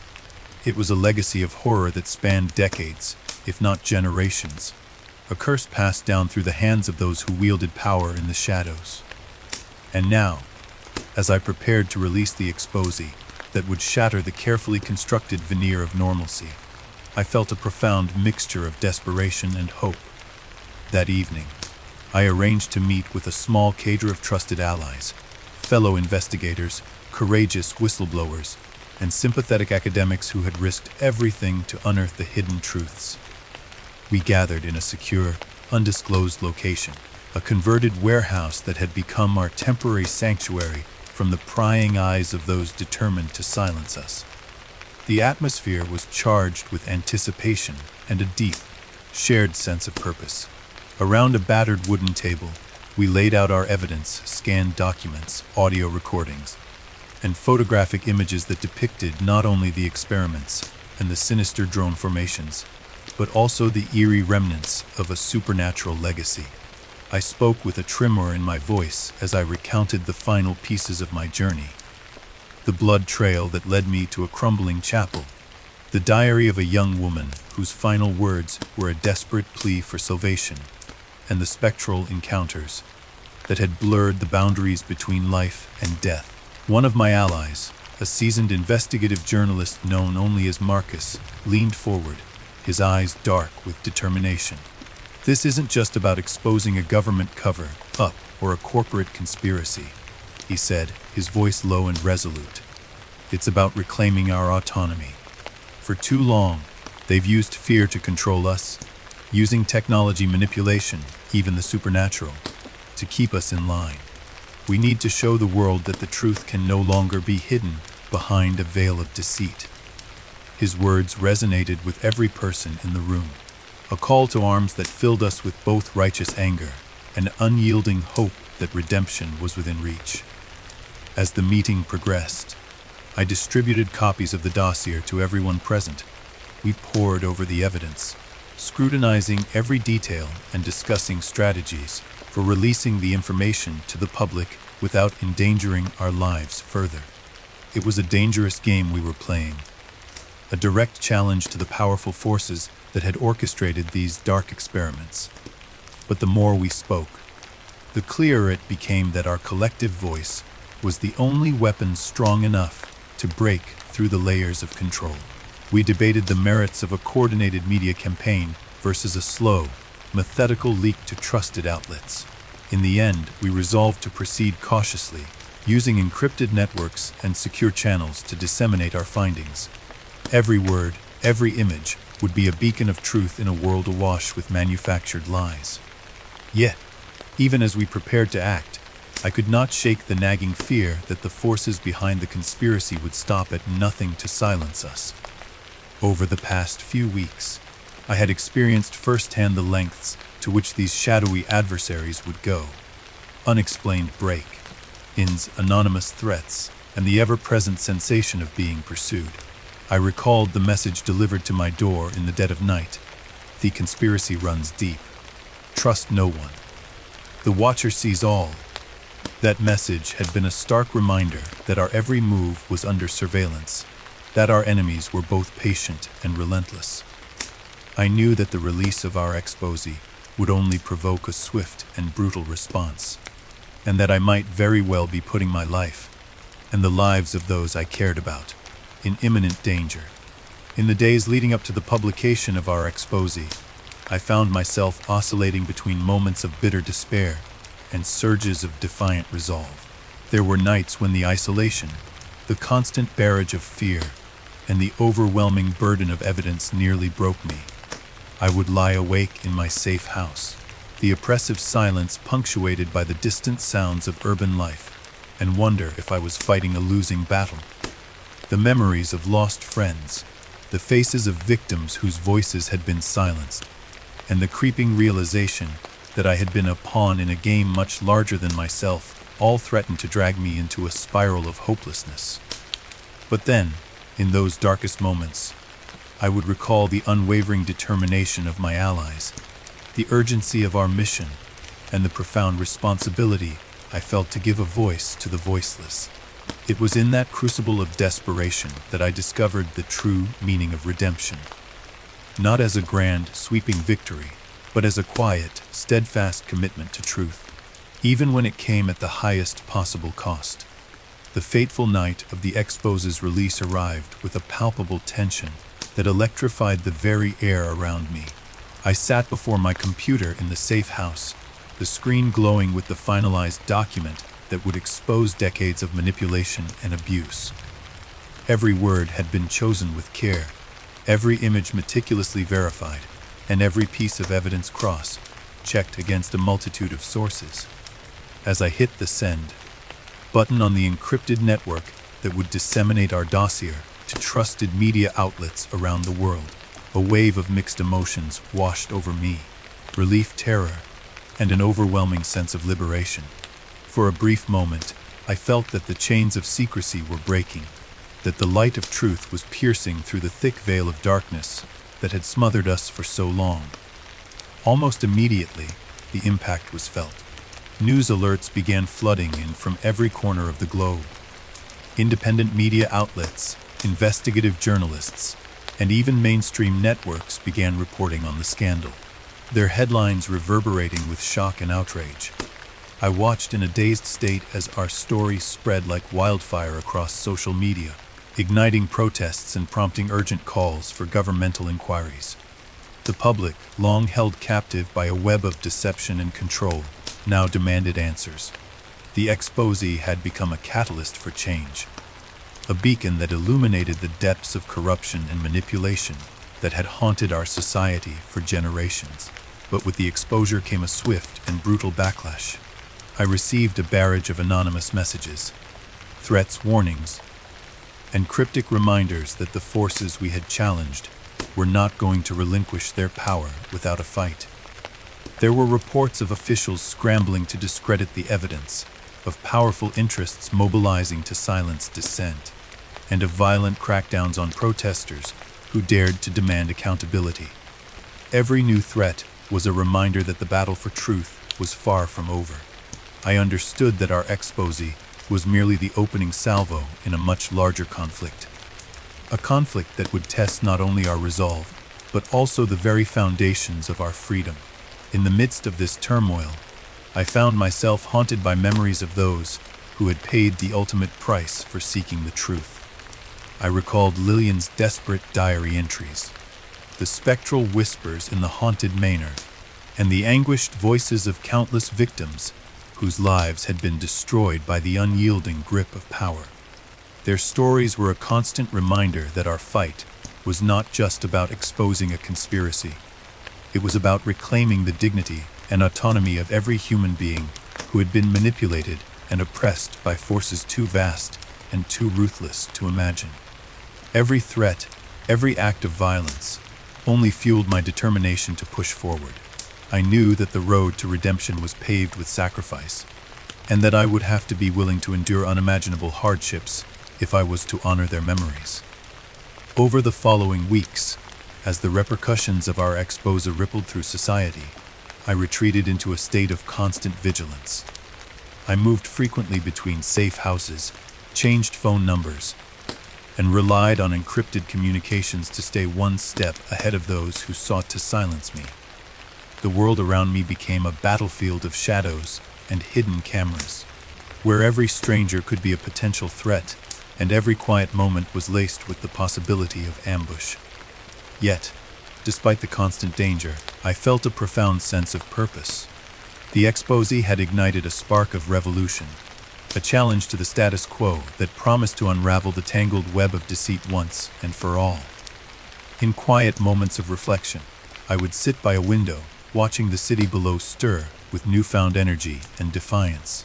I saw the faces of ordinary people lit by the glow of their phones as they read our revelations, their eyes alight with hope and indignation. In those fleeting moments, I allowed myself to believe that perhaps redemption was within reach, not just for me, but for an entire society that had been held captive by fear. I knew that the coming months would be fraught with peril, that the forces of control would rally with all their might to crush the uprising. But I also knew that the truth, once freed, could never be imprisoned again. As the conflict escalated, I found solace and strength in the unity of those who believed in our cause. Journalists, activists, and everyday citizens joined forces, sharing information and coordinating protests, their voices rising in a chorus of defiance against the shadowy powers that had once reigned unchecked. In a small, impromptu gathering in a city square, I listened to impassioned speeches and saw banners proclaiming the right to truth and freedom. It was a moment of raw, unbridled emotion, a moment when the collective anguish of years of oppression transformed into a powerful call for justice. In that crowded square, amidst the chants and the beating of drums, I realized that redemption was not merely a personal victory. It was a revolution of the human spirit. Yet even as the tide of public sentiment swelled, I remained ever aware of the cost. My life, my freedom, and perhaps even my soul were now the price for exposing a conspiracy that spanned decades and continents. I felt the weight of every sacrifice made by those who had come before me, the lives lost in the pursuit of truth, and the deep, unyielding sorrow of a past that refused to be forgotten. The nights were long and filled with nightmares of shadowy figures and the cold, unfeeling gaze of the watcher, a presence that seemed to haunt my every step, reminding me that even as the truth emerged, darkness would always linger in the corners of our world. In the midst of this chaos, I found myself at a crossroads. I could no longer deny that the journey I had embarked upon was one of both desperation and redemption. A journey that demanded that I confront not only the external forces that sought to control us, but also the inner demons that had taken root in my own soul. I began to write a final account, a summation of all that I had witnessed, all that I had endured, and all that I hoped to achieve. It was a personal manifesto, a testament to the resilience of the human spirit, and a plea for future generations to never allow the darkness to prevail. That final manuscript, painstakingly assembled from countless hours of research, interviews, and soul-searching reflections, became my legacy. I sent it to trusted allies, archived it in encrypted drives, and made it available on independent networks where it could not be easily suppressed. As the final lines of my account took shape, I felt both a sense of closure and the haunting knowledge that the struggle was far from over. Redemption, I realized, was not a destination but a continuous act of defiance against the forces of tyranny and manipulation. Now, as I look back on this tumultuous chapter of my life, I understand that the journey of desperation and redemption is the very essence of what it means to seek truth in a world ruled by shadows. Every loss, every moment of fear, every act of courage has shaped me into who I am today. A person who is no longer afraid to confront the darkness, even when it seems to have swallowed the light. I know that the legacy of our struggle will persist, carried forward by the countless voices that refuse to be silenced, by the unyielding demand for accountability, and by the eternal flame of truth that burns in the hearts of those who dare to dream of a better world. In the aftermath of our exposé, as the world reeled from the revelations and the powers that be scrambled to reassert control, I found solace in the knowledge that I had done what needed to be done. I had risked everything, My life, my sanity, my very soul, to expose a conspiracy that had festered in the shadows for far too long. And while the cost of that revelation was incalculable, the redemption it offered was a promise of a future where truth could no longer be held captive by fear and manipulation. As I continue on this uncertain path, I remain vigilant, ever watchful for the next whisper of deceit, the next attempt to reclaim the stolen light. For now, however, I allow myself a moment of quiet triumph, a moment to honor the memories of those who sacrificed everything in the name of truth, and to reaffirm my commitment to the cause of liberation. In the silent hours before dawn, I sit by my window and watch as the first light of day chases away the lingering shadows. And though the darkness may always be a part of our world, I take comfort in knowing that even the smallest glimmer of truth can ignite a fire that will never be extinguished. I remember the moment when I realized that nothing would ever be the same again. It was just after dawn on a cold winter morning, a morning when the thin light revealed a world transformed by the revelations of the past months. The echoes of every secret, every whispered warning, every spectral encounter still resonated in my mind as I stepped out of the safe house. I had been chasing a truth that spanned decades, a labyrinth of manipulated memories, clandestine experiments, supernatural manifestations, and an insidious conspiracy that sought to control every facet of our lives. Now, as I faced the new day, I understood that the cycle of darkness, fear, and hope was drawing to its inevitable close. The end of this cycle, I believed, meant not only exposing the truth, but also reclaiming the freedom of our collective soul. In the early hours, I drove slowly along roads that had become both familiar and haunting. Every turn and shadow reminded me of the journey that had led me here.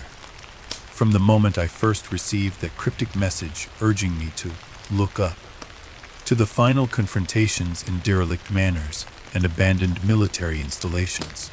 With each mile, my thoughts returned to the faces of those I had met, the frightened eyes of local residents who had lost loved ones, the haunted expressions of individuals whose lives had been forever altered by inexplicable events, and the determined looks of allies who, like me, had risked everything to unearth a truth hidden behind layers of lies.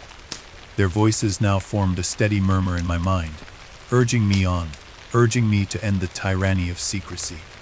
I parked on the side of a deserted highway near the outskirts of town, where the landscape slowly merged into a vast expanse of open fields and ancient woods. I paused to watch the sunrise, a fragile, golden light that seemed to promise a new beginning. The beauty of the moment was bittersweet, for it illuminated the scars left behind by years of manipulation and oppression. I recalled the blood trails discovered in abandoned chapels, the faded diary entries of desperate souls like Lillian and Evelyn, and the cryptic inscriptions that spoke of curses and ritualistic sacrifices. All these fragments, collected over months of sleepless nights and perilous encounters, had gradually merged into a single, horrifying tapestry, a tapestry that revealed a conspiracy so vast and deep that its roots seemed to stretch into the very fabric of our history. I pulled out my notebook and began to write, not for publication, but as a personal testament to everything I had experienced. Each line was an act of defiance, a declaration that the truth, however painful, would not be buried beneath the weight of fear. I wrote of the abandoned military installations where classified experiments had been conducted under the cloak of darkness, of the spectral encounters in crumbling manors where restless souls whispered their sorrow, and of the relentless anonymous warnings that had tried to turn me back at every step. As I penned my thoughts, I realized that my own journey had transformed me. I was no longer the solitary investigator who had once set out in search of strange lights. I had become a witness to a cycle of control and resistance, a cycle in which every act of courage, every sacrifice was a step toward liberation. That afternoon, I arranged to meet with a small group of those who had joined me along the way. We gathered in a safe, hidden location deep within the city, a converted warehouse that served as a temporary sanctuary for truth seekers and dissenters. The atmosphere was somber yet charged with a sense of purpose. Around a battered wooden table, we reviewed the dossier that had grown to encompass everything: classified documents, forensic reports, eyewitness testimonies, spectral photographs, and even encrypted messages that carried dire warnings. In that room, the weight of our shared history was palpable. One by one, each person recounted their own tale of loss and defiance. An elderly man, whose once steady hands now trembled with the pain of memories, spoke of a time when the lights had first appeared in the sky and turned a quiet town into a vortex of dread. A young woman, eyes shining with tears and determination, told of the moment she lost her brother to an inexplicable disappearance on a stormy night. Each story was a thread in the vast, intricate tapestry of our struggle. As the meeting progressed, the discussion turned to what would come next. We knew that the exposé we had released had ignited a spark of revolution, a spark that now threatened to engulf the entire system of control that had held sway for so long. But with the public awakening came a fierce backlash. Threats were mounting, and the shadowy figures behind the conspiracy were mobilizing. I could feel the cold grip of the Watcher, the enigmatic presence that had haunted my every step, drawing ever closer. Yet even as fear coiled within me, I also felt an unyielding resolve. The cycle of terror and deception was nearing its end, and we had reached the point of no return. That night, under a sky heavy with stars and the distant promise of a storm, I found myself alone on the roof of our safe house. The wind whispered through the gaps in the old building, carrying with it the voices of those long silenced. I gazed upward, remembering the first time I saw those pulsating lights, a memory that had haunted me since that fateful night when I received the mysterious message. Now, as I stood in the chill of the night, I understood that the lights were not merely a phenomenon to be explained. They were a symbol of the control that had been imposed on us, and they were the instrument through which the cycle of oppression was maintained. I reached into my coat pocket and pulled out a small, worn photograph, the only image I had of a man who had once promised to protect the people, but had later become an instrument of betrayal. His eyes, once filled with hope, had darkened into a void that seemed to reflect the very heart of the conspiracy. I clutched the photograph, feeling a surge of determination to finally confront the forces that had manipulated our lives for far too long. It was time to end the cycle, to force the hand of those who had orchestrated this grand deception to reveal themselves, and to reclaim the truth for the sake of every lost soul. The days that followed were a blur of activity, danger, and revelation. Our exposé had forced high-level officials into a frantic scramble, and the media was ablaze with the scandal. Protests erupted in cities across the nation, and underground networks of whistleblowers and independent journalists flourished as the truth began to seep out from the cracks of a system built on lies. I received messages of support from all corners of the world as ordinary people, awakened to the reality of their manipulation, demanded accountability. And yet, for every step forward, I felt the tightening noose of retribution. There were nights when the phone would ring with threats so chilling that I had to change my location immediately. I was now a marked man, a symbol of resistance in a battle that was as much personal as it was political. In the midst of this chaos, I was forced to confront my own inner demons. Doubt, which had once been my constant companion, had evolved into something more dangerous, a corrosive force that threatened to unravel everything I had fought for. I began to question the reliability of my own memories, wondering if the visions, the spectral whispers, and even the blood trails had been manipulated by the very powers I sought to expose. Was it possible that I had been used as a pawn, my perceptions altered by subtle signals embedded in the lights? These questions gnawed at me in the quiet moments of solitude, when the weight of the world receded to a dull, unbearable H. But amid that despair, I also discovered an inner strength I had never known before. I realized that redemption was not a destination, but an ongoing struggle, a continuous defiance in the face of overwhelming darkness. I began to write again, pouring my doubts, my fears, and my fierce determination into long, impassioned entries in my journal. Each word was an act of rebellion against the forces that sought to silence us, a testament to the resilience of the human spirit. I wrote of my journey from the first inexplicable lights in the sky to the final, explosive revelations of a conspiracy that spanned generations. I chronicled the pain of loss, the terror of being hunted, and the hope that had carried me through the darkest nights. In those pages, I vowed that no matter the cost, I would continue to fight, not just for myself, but for all those whose voices had been stifled by fear and manipulation. In the final days before I prepared to step fully into the unknown, I organized one last gathering with my trusted allies. We met in a hidden underground room beneath an old civic building, a place where the hum of distant city life was replaced by a tense, collective silence.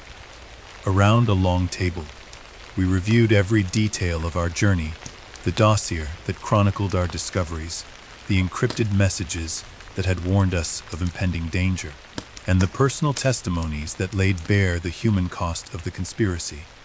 In that room, every face told a story of sacrifice and determination. We knew that our battle was far from over, but we also understood that the truth we had fought so hard to uncover was now too powerful to be silenced. With the exposé now fully in the hands of independent media, the stage was set for a reckoning. I received word that government investigations had been launched, that high-level officials were being summoned to testify, and that protests demanding justice were swelling in cities across the country. The movement was gaining momentum, a wave of indignation that promised to tear down the walls of secrecy and control. Yet, even as hope surged among the people, I could not shake the awareness of the personal cost. I had seen too much, lost too many, and witnessed a level of cruelty that left scars on my soul. Every threat, every act of violence against those who dared to speak the truth, was a reminder that our journey had not yet reached its end.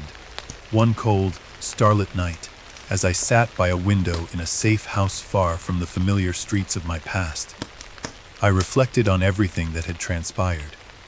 I remembered the first night when the lights danced in the heavens, the moment when a simple message had set me on a path fraught with danger, and the gradual unraveling of a conspiracy that spanned generations. In that reflective silence, I understood that the cycle of manipulation and control would never truly end as long as fear reigned.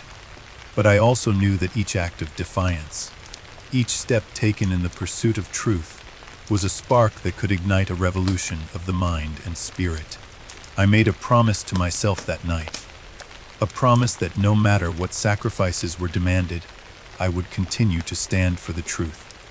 I would honor the memories of those who had suffered, fight against the forces of deception, and ensure that the light of truth would one day banish the shadows that had held us captive for so long.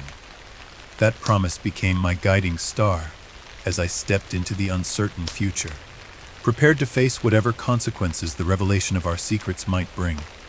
Now, as I write these final words in what may be the closing chapter of this long and arduous journey, I feel an overwhelming mixture of sorrow, pride, and cautious optimism. The conspiracy has been exposed, the hidden experiments laid bare, and the cycle of fear and control has been challenged. Yet the battle is not over. The forces that operate in the shadows are resilient, and their influence may linger long after the headlines fade. Still, I believe that every act of truth-telling, every sacrifice made in the name of justice, weakens the grip of darkness and strengthens the promise of a new dawn. I look out at the world now, a world buzzing with the fervor of protest, the passion of awakened citizens, and the collective determination to reclaim freedom. I see hope in the eyes of those who have been silenced, and hear it in the rallying cries of communities united against oppression.